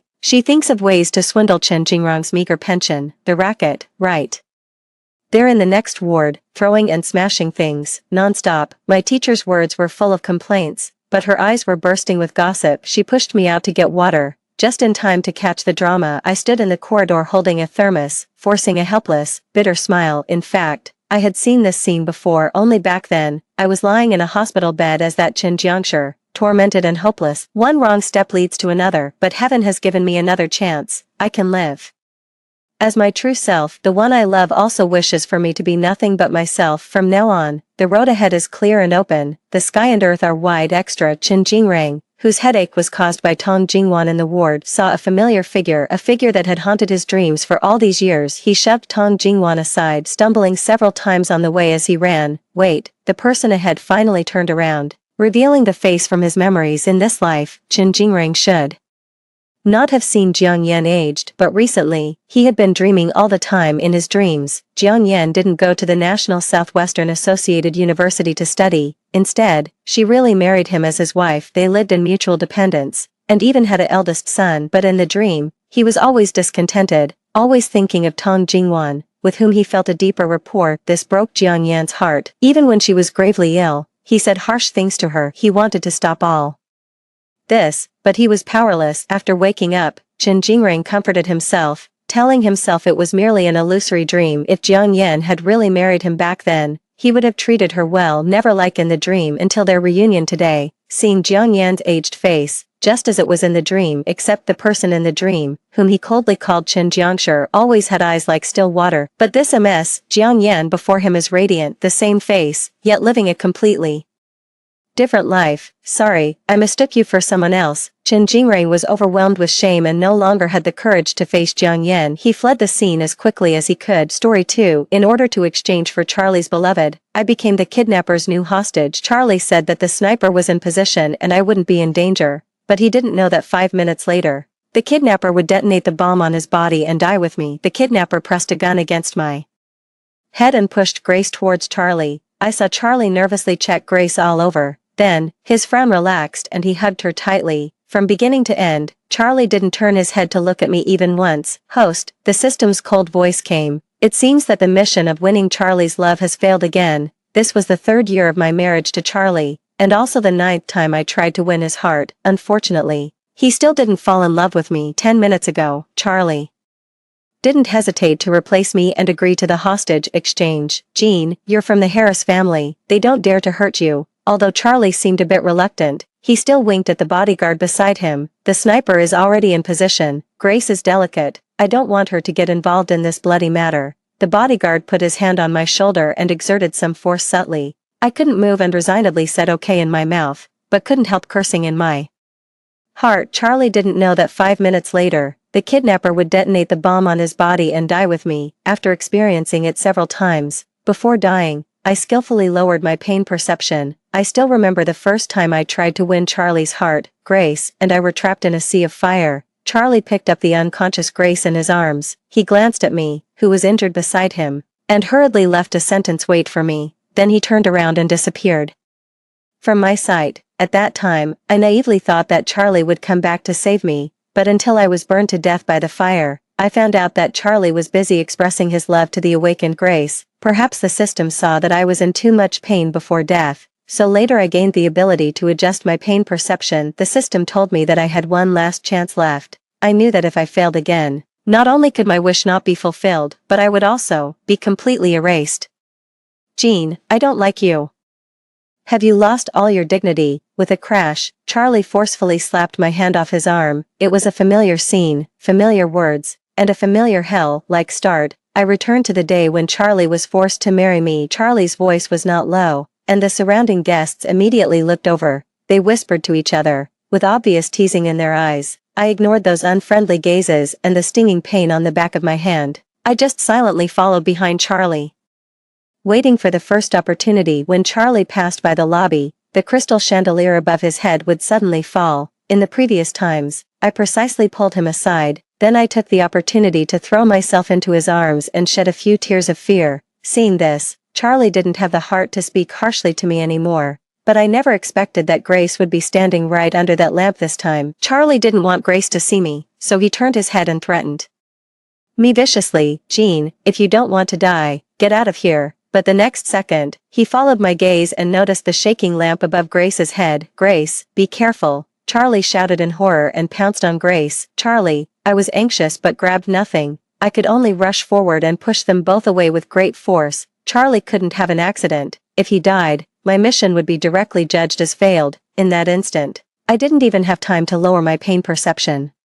My internal organs seemed to be smashed. The intense pain made me faint instantly. That night, my wedding with Charlie was on the hot search. The Harris family's young lady bleeds at the wedding scene, who is the mysterious woman in the arms of the young master of the Wilson family. The grand and solemn wedding eventually ended up as a joke in a widely spread photo on the internet. Charlie was kneeling on the ground, holding Grace in his arms. His shocked gaze was fixed on a place not far away. There I was, lying in a pool of blood, with my life hanging in the balance. When I woke up, I didn't see Charlie. Grace had an asthma attack due to the shock that day and was sent to the hospital with me. And Charlie only took a quick look at me and then stayed by Grace's side all the time. My mother was indignant and asked me, hating that I couldn't be better, if I really had to be with Charlie. "Mom, if something happens to Charlie, I can't live either." I felt helpless in my heart, and euphemistically told the truth. But Charlie, who was about to enter the door, heard it clearly. He looked at me with a complicated expression, as if a bit distressed and a bit dazed. He said thank you to me and then said, "Sorry, Jean, Grace's body isn't well yet, so she can't come to thank you in person." After my mother left, Charlie added this sentence casually, as if Grace was the one who was seriously injured. Just as I didn't want to see Grace's hypocritical appearance either, I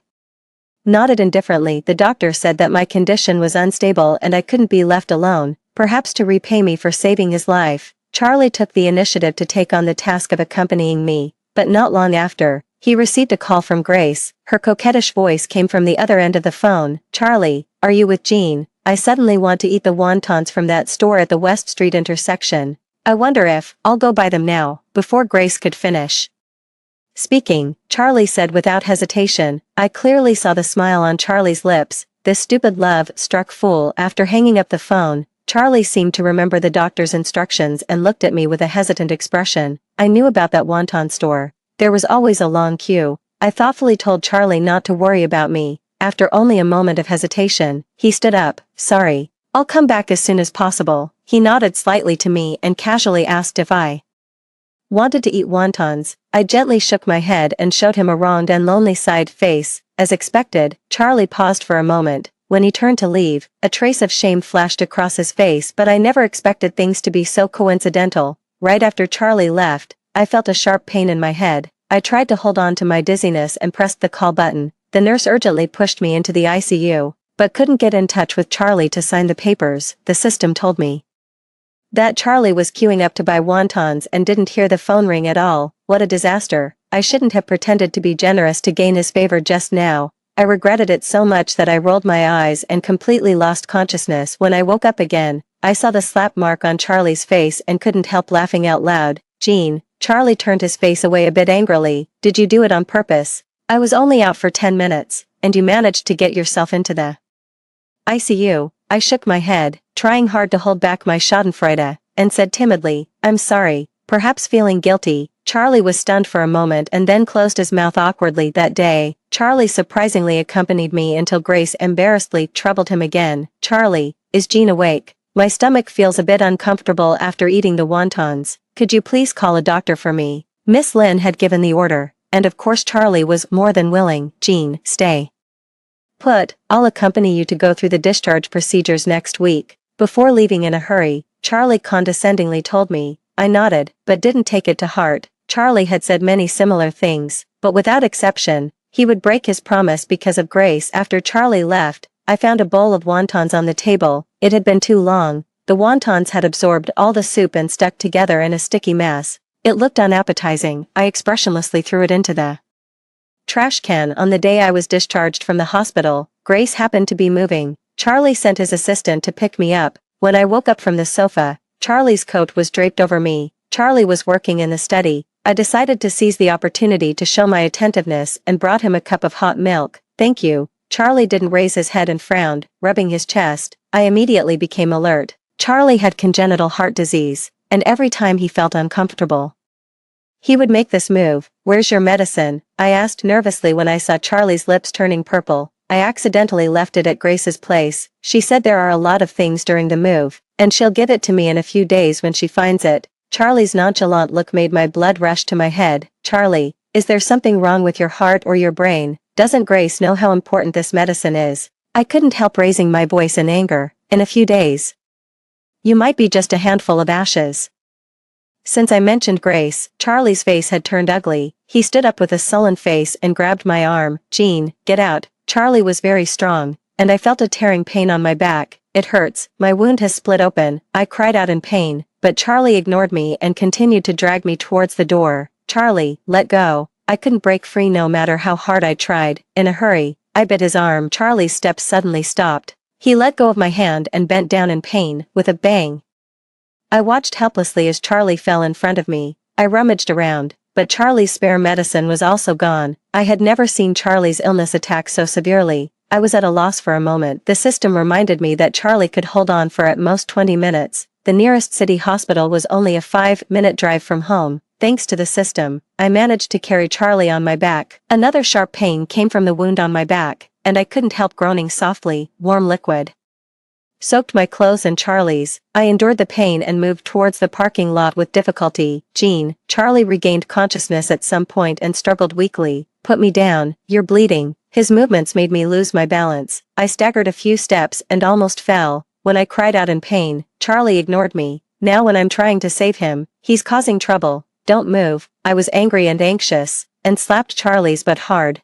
Whether it was from anger or shame, he fainted again right after he spoke. I stuffed Charlie into the car. The moment I touched the steering wheel, I suddenly shivered. Painful memories came flooding back. My hands and feet seemed to be bound, and tears streamed down my face uncontrollably. I cried and begged the system to help me. The next second, the car started. Help, help. As soon as we arrived at the hospital, I shouted and dragged Charlie out of the car. Charlie must not have an accident. I was extremely anxious.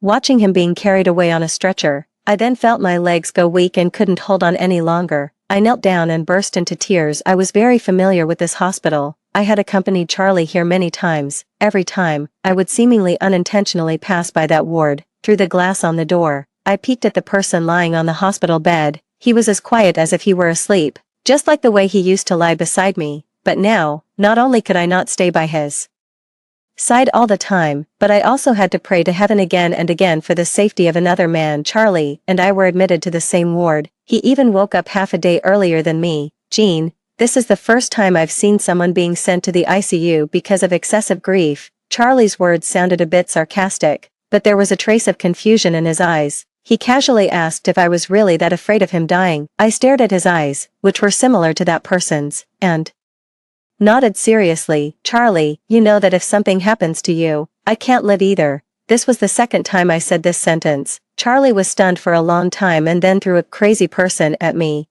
Then he lay down with his back to me and stopped talking. I saw a blush quietly climbing up his ears. The air became quiet, but the system's alarm kept ringing in my ears. Charlie's heartbeat frequency was continuously soaring. After an unknown amount of time, Charlie suddenly sat up. He frowned with a conflicted expression. After a long while, he said, looking like he had no way to deal with me, Jean, I won't do this again. This was the first time Charlie made a promise to me. After I saved his life again, before being discharged from the hospital, Charlie told me that his cousin was also in this hospital. Jean, tomorrow is my cousin's birthday. I'll take you to see him, Charlie said, and then added unnaturally, after all, you're my nominal wife. My heart skipped a few beats. But not because of the latter sentence. Suppressing the excitement in my heart, I nodded and said okay. The next day, I bought a bunch of purple irises. Charlie took a look and raised his eyebrows, saying it was a coincidence. He said that his cousin had a lot of paintings of irises in his collection. Really, that's quite a coincidence, I said. I followed Charlie and stood by that person's bedside. I traced his eyebrows and eyes with my eyes again and again, forcibly suppressing the soreness in my nose. I blinked hard to keep the tears from falling. Kevin, wait a little longer. Wait until I win Charlie's heart, then you can wake up. On the way back, I was in a trance. Charlie called me several times, but I didn't react. Jean, have you lost your soul? Charlie honked the horn hard and complained, you were staring at my cousin in the hospital all the time, and now you're looking absent-minded again. What on earth is wrong with you? Charlie looked at me suspiciously. Afraid that he would notice something, I lied that Kevin looked so much like him that I got a bit carried away, thinking of the incident when I was scared into the ICU by him. Charlie patiently comforted me a couple of times in the previous attempts to win his heart. Charlie had never noticed my attention to Kevin, but now, he was obviously starting to care about my every move. Perhaps, the incident with the chandelier really had a butterfly effect. After being discharged from the hospital, Charlie was very busy, and my progress in winning his heart stalled until one day 3 months later, Charlie offered to accompany me to temple. The weather was sunny that day, and surprisingly, Charlie wasn't called away by grace. He walked with me up the 99 steps in front of the temple. On the way, thinking I was walking too slowly, he even took my hand on his own initiative. He was puzzled as to why I came to worship Buddha every month. I'm praying for the person I love, hoping he'll recover soon and live a worry-free life to 100 years old. I murmured softly, looking devoutly at the Buddha in front of me, without noticing Charlie's intense gaze fixed on me. On the way down the mountain, Charlie suddenly stopped me. Jean, he touched the tip of his nose, his tone awkward yet serious. My heart won't have any problems for a while, so, you don't have to come here specially every month. Charlie had misunderstood my prayers in front of the Buddha. I lowered my head and smiled mockingly, not bothering to explain. I just played along and said some nice words to please him. That night, we stayed in a homestay on the halfway up the mountain. The night view was beautiful, and Charlie said he would accompany me to watch the stars, but as soon as he finished speaking, he received a call from Grace. There was a power outage at Grace's place. She was afraid of the dark and wanted Charlie to accompany her. Charlie looked at me, conflicted, and hesitated for the first time. Don't go, okay. A sudden urge to test him came over me, so I grabbed his sleeve and pleaded pitifully. Charlie pursed his lips and remained silent, his expression changing several times. Bang! A loud noise suddenly came from the other end of the phone. Grace, what's wrong with you? Charlie snapped back to his senses immediately. He no longer looked at me, but anxiously asked about Grace over and over again. Charlie, I can't move my leg, can you come quickly? Grace seemed to be injured and kept crying, urging Charlie, wait for me, I'll be there. Right away, Charlie frowned tightly and suddenly yanked his arm out of my grasp. I was caught off guard and fell to the ground, my head hitting the stone table beside me. Charlie heard the sound and turned his head. He seemed to want to come and help me, but was held back by Grace on the phone. After Charlie left, I received a message from him. He asked if I was seriously hurt from the fall, and said he would come to pick me up early in the morning. I threw the phone aside self-mockingly. Ignoring the wound on my forehead, I sat in the courtyard and started counting the stars. Kevin once told me that every star in the sky was a wish of the world, but suddenly, it started to rain, and the sky turned gray. I couldn't find the star that belonged to me. System, will I fail this time too? The system didn't answer me, just let out a sigh of pity. In that instant, all negative emotions such as pain, grievance, sadness, and fatigue welled up in my heart. I couldn't hold back anymore. And broke down crying. I cried so sadly that I couldn't tell whether the liquid on my face was rain or tears until an umbrella shielded me from the wind and rain. Jean, a familiar voice sounded. I looked up suddenly, unable to believe my eyes. I had never seen Charlie in such a mess. His hair was wet and stuck messily to his forehead. Jean, Charlie gasped, asking me unhappily, are you going to cry here all night? Looking at the flush on Charlie's face, I was very worried. Charlie, is your heart okay? Hearing this, Charlie stared at me with a complicated expression, as if he wanted to say something but held back. It was so quiet in the air that only the sound of rain could be heard, but the system sounded the alarm again, just because of Charlie's heart rate that couldn't calm down for a long time. Sigh, a sigh of resignation broke the silence. The corners of Charlie's mouth curled up, with a hint of helpless doting. Jean. He suddenly bent down and approached me, his voice tender like never before. His breath sprayed on my face. If you keep looking at me like this, I'm going to kiss you. Charlie softly asked me to close my eyes. He got closer and closer to me. I was startled and quickly turned my head to the side. His warm lips landed on the corner of my mouth. This was the 10th time I tried to win Charlie's heart, but also the first time he kissed me. Charlie explained to me that after the heavy rain, he felt rather restless, so, regardless of Grace's persuasion, he came back to the homestay in the rain to find me. Fortunately, I came back, otherwise, you'd still be out in the rain. Although his words sounded like a complaint, his eyes were full of concern. After hearing this, I just said a polite thank you and then fell silent again. Since I dodged Charlie's kiss, the atmosphere between us had become subtle. This was the first time Charlie left Grace for me. I should have been happy, but I was troubled by that kiss. I didn't know how long it would take to successfully win Charlie's heart, and I was even more anxious about what Charlie might do to me during this process. This time, the progress of winning his heart was much smoother than before, but I started to fall into a strange cycle. I wanted to win Charlie's heart as soon as possible, but I also resisted the possible intimate behaviors with him. Fortunately, Charlie had been on business trips frequently recently and had no time to take care of me. Although I was conflicted inside, I still had a few months of peaceful days until one day, the scene from the previous life suddenly reappeared. 2 years earlier than before, Grace fell into the hands of the kidnappers again. Still the same familiar words. The condition for exchanging hostages was for me to replace Grace. I looked up and met Charlie's eyes, and my heart tightened instantly. He stepped forward and hugged me, his body trembling non-stop. I'm sorry, Jean. His lips lingered by my ear, and I heard his reluctant murmur clearly. In an instant, bone-deep despair engulfed me. Charlie's bodyguard held my shoulders tightly. Just like in the previous life, this was my last chance. I had to take a gamble. I knew that Charlie was more receptive to soft persuasion than coercion. I was just about to kneel down in front of him, disregarding my dignity, but what happened next took me by surprise. I saw Charlie turn around, raise his hands, and walk step by step towards the kidnapper. Charlie said that as the president of the Wilson Group, he was more valuable than a married daughter of the Harris family. The kidnapper was obviously tempted and started to urge Charlie with a gun. I was so shocked that my mind went blank, and only one voice kept reminding me that Charlie must not have an accident. I struggled frantically, trying to rush forward regardless of everything, but the bodyguard held me back tightly. Charlie, come back, come back. I fell to the ground in despair, and my vision became blurred. I cried out loudly, wanting to tell him that the kidnapper had a bomb on him, but the system muted my voice. Grace was still crying and urging Charlie to save her, but Charlie stopped and turned his head towards me for the first time. He stared at me deeply and told me with lip language not to worry. I shook my head desperately, watching helplessly as the kidnapper pushed Grace away. The gun was pointed at Charlie's forehead. Bang, the next second, a shower of blood splattered. Ah, Grace screamed and fainted. Charlie's face was covered in blood. At his feet lay the killed kidnapper. The bodyguard let go of me, but my legs were too weak to move. I saw the bodyguard step forward and pick up Grace, while Charlie, bypassing them, rushed straight towards me without hesitation. "It's okay, Jean, it's okay." Charlie hugged me tightly, patting my back constantly to soothe me. My body couldn't stop shaking. I raised my hand and gently wiped the blood on his face. Then, with all my strength, I slapped him hard. "Charlie," I growled at him furiously, "in your heart, only Grace's life matters, right? Do you think other people are dead?" Charlie was stunned by my slap but knew he was in the wrong, and kept saying sorry. It was only a little bit away from my mission failing completely. I suddenly thought of my 9 previous tragic deaths, and the act of Charlie risking his life just now. All the old and new grudges welled up in my heart at once. In a fit of rage, I spat out a mouthful of blood onto his face.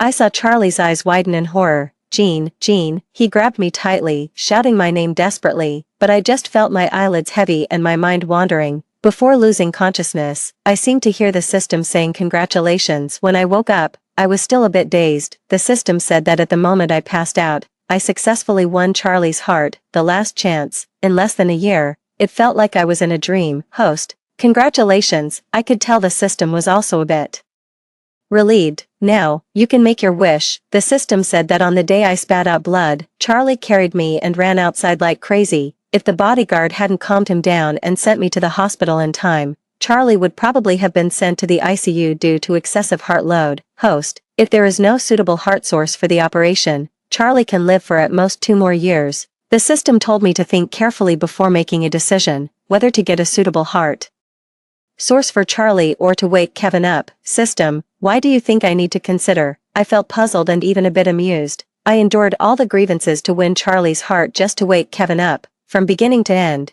Kevin has been my firm and only choice. "Jean, here you are." Charlie handed me an apple that was unevenly peeled. It was obvious that as a pampered young master, Charlie had no experience in taking care of others. I waved my hand in disgust, indicating again that I didn't want him to accompany me. Charlie slumped his shoulders, and his expression immediately turned gloomy. "Jean, I'm sorry, I really won't make you worry again in the future." I had told Charlie that if something happened to him, I couldn't live either. At that time, Charlie promised me there wouldn't be a next time, but now, he broke his promise because of the hostage incident. I withdrew my hand and replied indifferently, "As you like." Anyway, my mission was completed, and no matter how much he tormented himself, it had nothing to do with me. I was telling the truth, but Charlie thought I was still angry with him. Charlie tried hard to find topics to talk to me, but I always looked listless, until he suddenly mentioned Kevin, the person I had been thinking about day and night. "Jean, my cousin woke up a few days ago. The doctor said it was a miracle. Grace actually has always liked my cousin.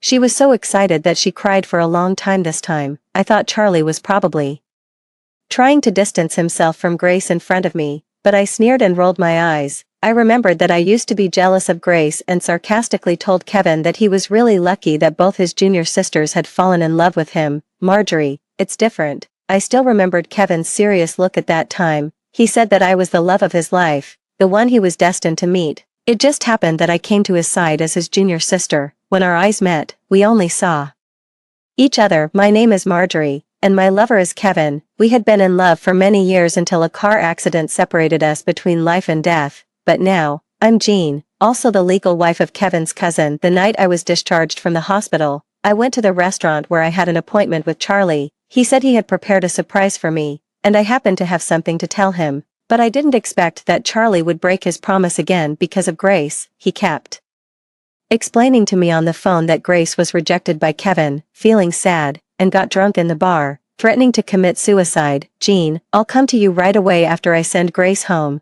Charlie apologized while begging me to wait for him, concerned about the thing I hadn't said yet. I had to be patient and wait. At 10 p.m., one after another fireworks suddenly bloomed in the sky. The waiter told me that Charlie had prepared this specially for me. I looked speechlessly at the empty chair opposite me, thinking the waiter was quite humorous. I wanted to go home and sleep. Yawning, I called Charlie. A familiar female voice answered the phone. "Jean, it's me, Grace." Her voice was no sign of drunkenness at all. "Charlie is taking a shower. If you're in a hurry, I can take the phone into him." Grace seemed considerate, but there was an air of intimacy with Charlie between the lines. No need, I couldn't help but find it funny. If you want to take a bath with Charlie, you don't need to find an excuse. Grace, frustrated by Kevin, wanted to humiliate me to make herself feel better, but she didn't know that even if she had an affair with Charlie right now, I wouldn't care at all. On the way back, my phone suddenly received a news push, followed by a surge of messages. Mysterious woman appears again, passionately kissing the young master of the Wilson family on the street.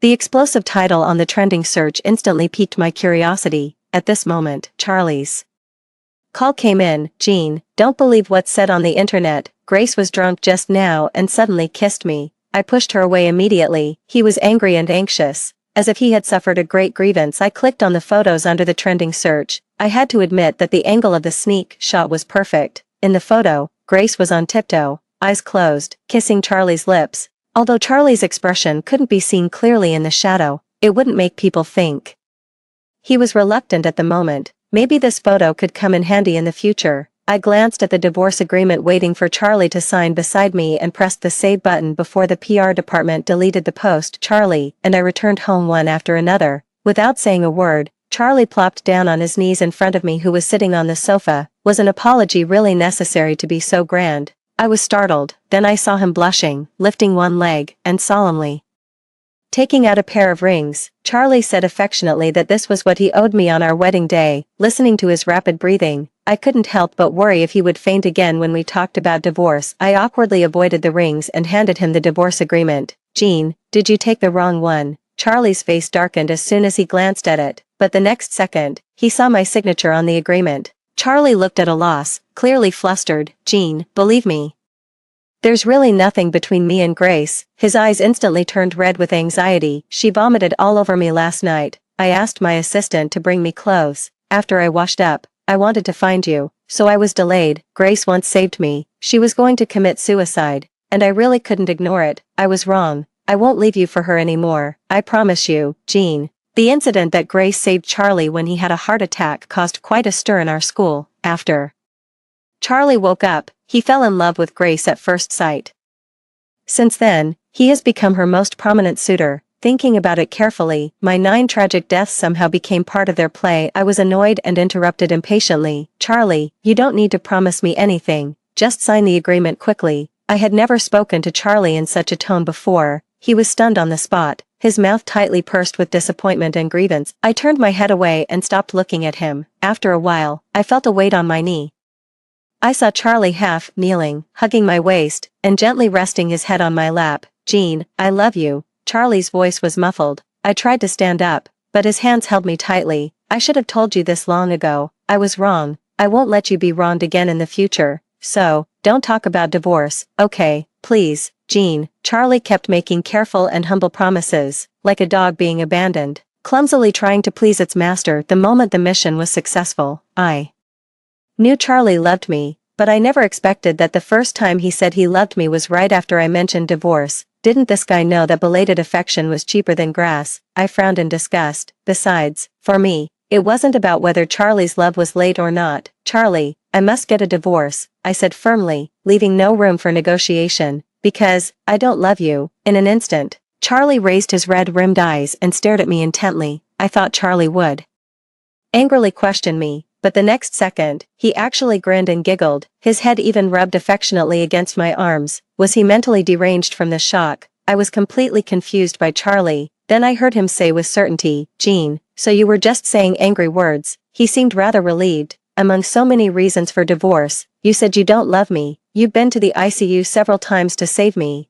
You said yourself that if something happened to me, you couldn't live either. When I went to find Grace, you were so sad that you cried alone in the rain. Even when I became a hostage, you were crying and trying to rush forward to replace me. Jean, these are all the things you've done for me. How could you not love me? With each word Charlie said, his expression became sadder. As he spoke, the smile on his face disappeared, and his voice started to tremble. A tear suddenly dropped onto the back of my hand. Jean, I'm sorry, came a voice with a sobbing tone.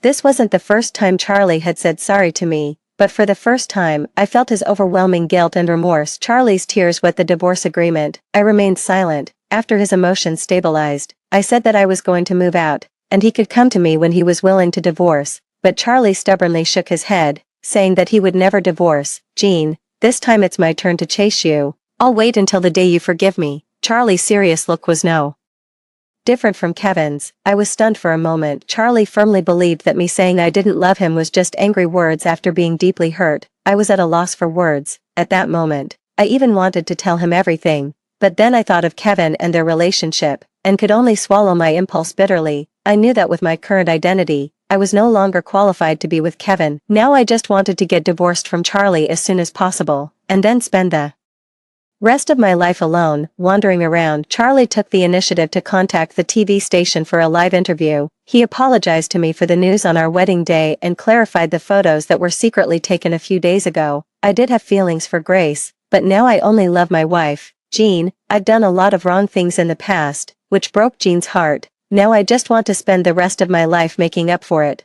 Charlie, regardless of the surprised host beside him, seriously punished himself in public. Jean, I'm sorry, I love you. When the camera zoomed in, the blatant love in Charlie's eyes almost overflowed the screen. The trending search stayed high for several days, and the comments below were polarized. Some people called Charlie a scumbag, while others praised him as a real man. Some said that a prodigal son returning is more precious than gold, and some said that belated affection is cheaper than grass. My phone was almost exploding with messages. And even my mom was moved by Charlie's shameless act and persuaded me several times. Jean, Mom made some soup for you. When Charlie brings it to you tonight, have a good talk with him. Listening to the busy tone on the phone, I felt a headache. I just wanted to get a low-key divorce, but now Charlie had made it known to everyone. My infatuated image had taken root in people's hearts, and I could no longer use no feelings as a reason for divorce. Many netizens even left me messages, saying that I had finally seen better days and that I should forgive Charlie after torturing him. Everyone seemed to favor the plot of I ignored you when you loved me,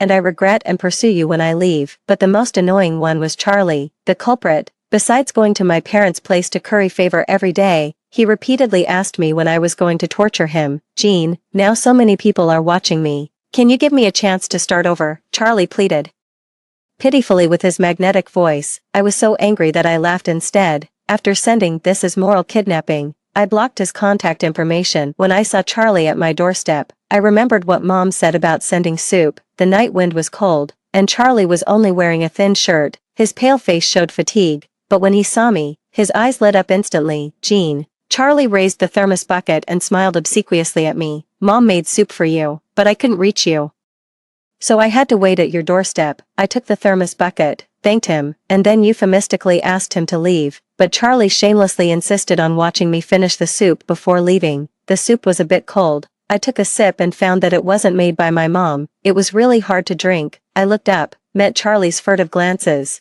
and saw the Band-Aid on his hand. I immediately understood and poured the soup into the sink in front of him. Hey, Jean, you. Charlie was too late to stop me and stood behind me, looking like he wanted to say something but held back. Charlie, did Grace ever tell you that the soup you make is hard to drink? As soon as I said this, I saw Charlie's face turn red instantly. No, Jean, it's not. I've never made soup for Grace. It's my first time, and I didn't have any experience. I definitely won't make mistakes next time. Charlie forced a smile and gently held my hand. Next time, it would probably be even worse. I felt tired and didn't want to beat around the bush with him anymore. My tone became heavier.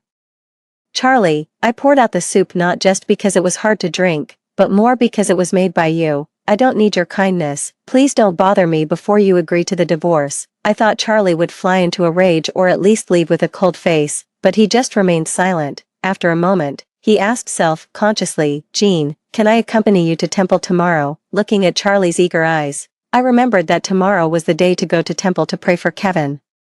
But Kevin had already woken up, and I didn't need to go there frequently anymore. Thinking of this, I shook my head at Charlie. Charlie, I don't need you to accompany me. Looking at Charlie's drooping mouth, I thought for a while and added, I won't go there anymore in the future. As soon as I finished speaking, the disappointment on Charlie's face instantly turned into despair. That night, Charlie said good night to me with red eyes, forcing a smile. Before leaving, he didn't bother me for a while until one day, he said in a serious tone that he wanted to meet me. I agreed, but Charlie broke his promise again. Jean, Charlie said in a hurry on the phone, I'm at my cousin's place. He had an accident, and I can't come to see you. My heart skipped a few beats. Kevin, what happened to him? My mind went blank instantly. I turned around and ran towards Kevin's house desperately from a distance. I saw a figure sitting on the edge of the rooftop. The figure was thin, as if it would be blown off by the wind the next second. Tears welled up in my eyes, and I could only run faster, even faster. Kevin, Marjorie is dead, but I'm still with you. If you really jump off, I won't live either.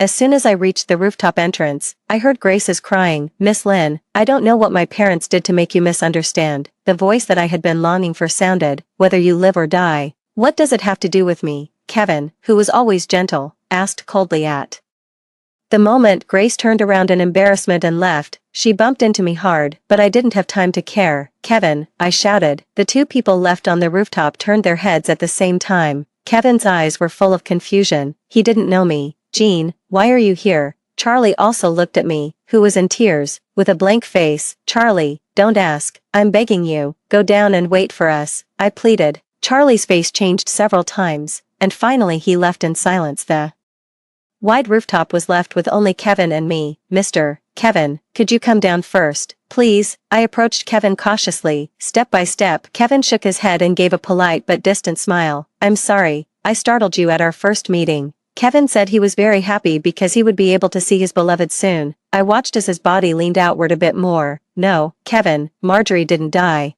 In a moment of desperation, I blurted out. Kevin stopped and turned his head, looking at me blankly. Kevin, Marjorie didn't die, she just can't recognize you. The grievance in my heart finally burst out completely. I cried and shouted, she became someone else, she even became someone else's wife. She can never come back to you. Kevin, she can't come back. My heart was torn with pain, and I fell to my knees, until I fell into a warm embrace. Marjorie, is that you? Kevin asked me over and over again with a trembling voice. I was crying too hard to speak, and could only nod desperately, hugging him tightly in return. I heard Kevin softly ask if I hadn't recognized him all this time because of Charlie. I frowned, not knowing how to explain it to him, but Kevin seemed to misunderstand. He even comforted me. Marjorie, if you only want to be Jean, I will definitely keep this secret. Marjorie, I just want you to be happy. Kevin's smile was uglier than his cry, making me feel both angry and heartbreaking at the same time. You fool, are you just going to be so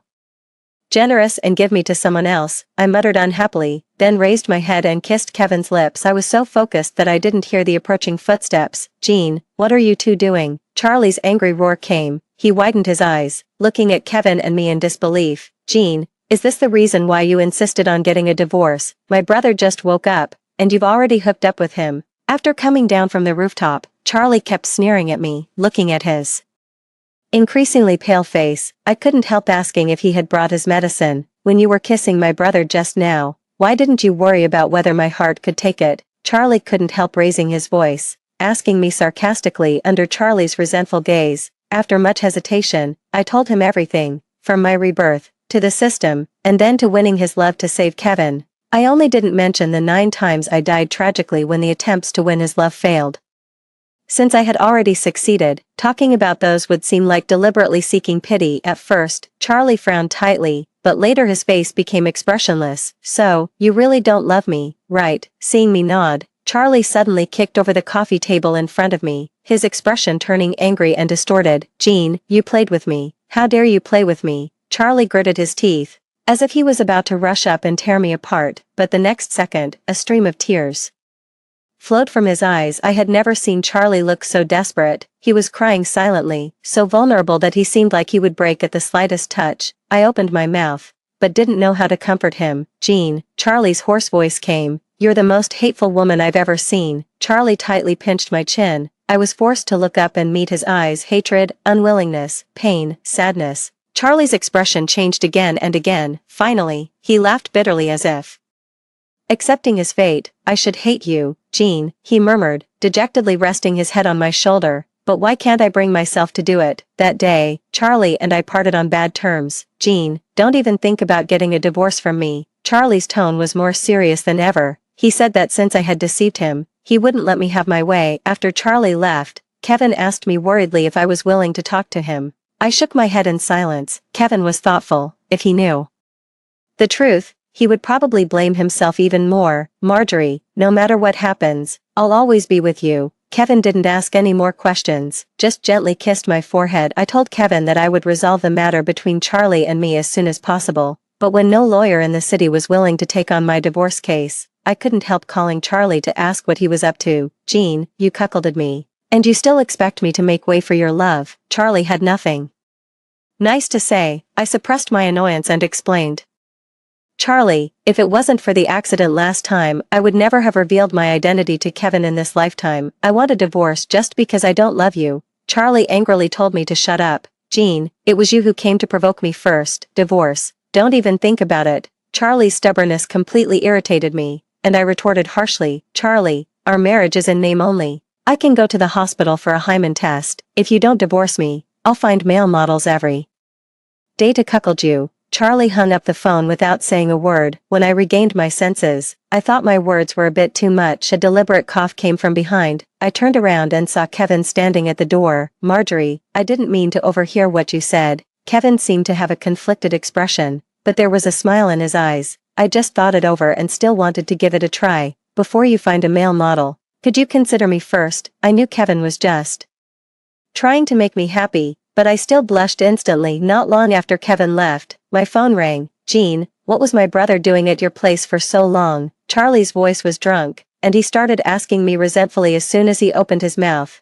I didn't want to talk to a drunk person and was about to hang up when he suddenly softened his tone and pleaded weakly, "Jean, talk to me." "Okay, I was wrong. I shouldn't have made you angry this afternoon. Jean, I miss you so much. How can you be so cruel to me? Tell me what's so good about my cousin. I'll change to be like that." "Jean, my heart hurts so much. If you don't come back, I'll throw away my medicine." Charlie kept talking to himself, and I was suddenly at my wit's end. Remembering what the system had said, I couldn't help getting annoyed. "Charlie, your heart can't take your nonsense. Can you stop being so capricious?" The voice on the other side stopped abruptly. After a moment of silence, Charlie suddenly asked me if I had ever prayed for him during the many times I went to temple. Even just once. His voice was tinged with sobs. I suddenly remembered that when Kevin woke up and went to temple to fulfill his vow, I had already stepped out of the Buddha hall, but then turned around and knelt down in front of the Buddha again, asking him to bless Charlie with happiness and good health. I thought that Charlie was a crucial help in Kevin waking up,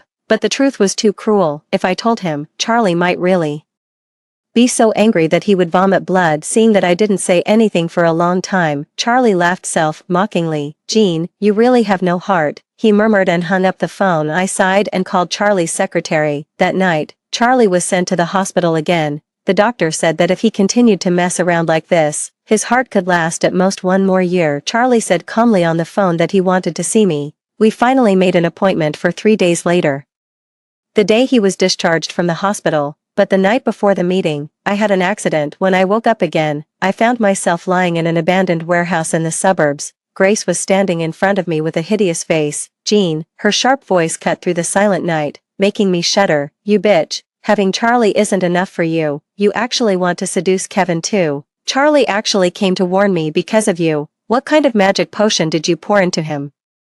As she spoke, she slapped me twice hard. The taste of blood immediately filled my mouth. I was weak all over and could only remain silent, knowing that I couldn't provoke her rashly at this moment. But Grace had gone crazy. She laughed and said she was going to set fire to the place and create the illusion that I committed suicide. "You're crazy." I spat the blood-mixed saliva onto her face viciously, but she just laughed even louder. The warehouse was big. Grace only lit a corner on the first floor. She didn't want me to die too quickly. She said she wanted me to watch death approaching and suffer the pain. My phone was not far away, but I didn't have the strength to reach it. The system had left after my mission was successful. Without its protection, I could do nothing but wait for death. The feeling of being burned to death really wasn't good. It was a pity that I couldn't adjust the pain perception anymore, I thought despairingly, until I heard someone calling my name accompanied by the urgent footsteps. Before I could see clearly who was in front of me, I was tightly hugged into someone's arms. "Charlie, why is it you?" I stared blankly at Charlie in front of me. He was still wearing a hospital gown, and there was a patch of blood on the back of his hand. "What, are you disappointed that it's not my brother?" Charlie gasped, saying sourly before I could answer. He picked me up and ran towards the exit. Charlie was focused on avoiding the thick smoke and forgot to pay attention to the wooden boxes piled up beside him. Bang, with a loud noise, I seemed to hear the sound of bones breaking. At the moment the wooden boxes collapsed, I was tightly protected in Charlie's arms. Charlie's leg was pinned down by the wooden boxes. I wanted to help him, but I was powerless. Jean, Charlie's face was deathly pale, and he coughed up a mouthful of blood. He tightened his arms around me. Don't waste your energy. There was no signal in the warehouse, and the phone was useless. Despair enveloped us again. Jean, if there was no cousin, would you have fallen in love with me? In the silent stillness, Charlie's voice suddenly rang out. He looked down at me, stubbornly waiting for an answer. I felt a pang of pity, but still shook my head. Charlie, the first time you left me for Grace, I was destined not to love you. The love I want is mutual respect and also an eternal and exclusive preference. Charlie's eyes instantly turned red. He raised the corners of his mouth, and his smile was uglier than his cry. Jean, even when we're about to die, you're not willing to lie to me. I softly said sorry, but Charlie closed his eyes and stopped looking at me. In the thickening smoke, I didn't know how much time had passed. I seemed to hear someone calling my name. Charlie suddenly lifted my head and rubbed my lips with his fingertips repeatedly. His eyes were affectionate, as if filled with endless nostalgia and reluctance. Jean, I installed a tracker on your phone. On the way here, I hesitated for a long time, but finally sent a message to my cousin. Now, I'm extremely glad I made this decision. Even if you're cruel to me, I can't bear to let you die with me. A sigh came to my ears. The next second, my lips were pressed against something warm and wet. Charlie kissed me fiercely. I was so anxious that I bit his lip, but the kiss didn't stop until Kevin arrived. The fire was getting bigger and bigger. The wooden boxes were too heavy, and Kevin couldn't move them at all. Cousin, save Jean first, Charlie said as he handed me, who was in his arms, to Kevin. Kevin's eyes swept over my swollen lips, and the hand holding me tightened instantly. I buried my head in his chest in embarrassment. Charlie, I'll come back to save you right away. The moment Kevin turned around, I heard Charlie's voice. Jean, did it hurt when you were being burned to death? I suddenly raised my head, unable to believe my ears. At the moment our eyes met, the sadness in Charlie's eyes almost overflowed. He hung his head dejectedly and murmured, so those dreams were real. Cousin, Charlie smiled at Kevin, looking relieved. You know, the reason you woke up is because I finally fell in love with Jean, but actually, this was the 10th time she tried to make me fall in love with her. She failed 9 times, and each time she died a tragic death because I didn't love her. She endured the grievances I brought her and the pain of death, all just to fulfill the wish of waking you up. Cousin, Jean loves you very much. You must cherish her. I didn't expect Charlie to have all the previous memories, nor did I expect him to tell Kevin everything. He looked so serious, as if he was saying his last words. Kevin's hands holding me were trembling non-stop, and his tears dripped onto my face. After experiencing it several times, before dying, I skillfully lowered my pain perception. Kevin put me down and was about to rush into the fire, but the moment he turned around, the warehouse suddenly collapsed. I stepped forward and hugged him tightly. Kevin was crying, shouting Charlie like crazy, looking at the raging tongues of fire in front of me. I thought of Charlie's eyes looking at me affectionately. He pointed at his lips with a smile and said to me that he had received the reward for saving me. If he died, I didn't need to feel guilty anymore. At this moment, I couldn't hold back the grief in my heart and burst into tears. This was the first time Charlie watched me leave, but it also became the last time I saw him in this life. Charlie died in that fire. Grace deliberately set the fire, and because of the serious nature of the crime, she was punished by law. But I knew the Wilson family wouldn't let her go easily. After coming out of the fire, I got seriously ill and was in a daze all the time. When I finally recovered, I left without telling anyone and boarded a plane going on a long journey. Charlie died because of me. I thought that in this life there was no possibility for Kevin and me anymore. After staying in a fishing village by the sea for a year, I dreamed of Charlie for the first time. He said Kevin was almost going crazy looking for me. He didn't expect that after his death, he would still have to help Kevin. He babbled a lot, but when I woke up, I only remembered him smiling and saying goodbye to me. At the end, I was awakened by a knock on the door. Marjorie. The moment I opened the door, I fell into a familiar and reassuring embrace. The end.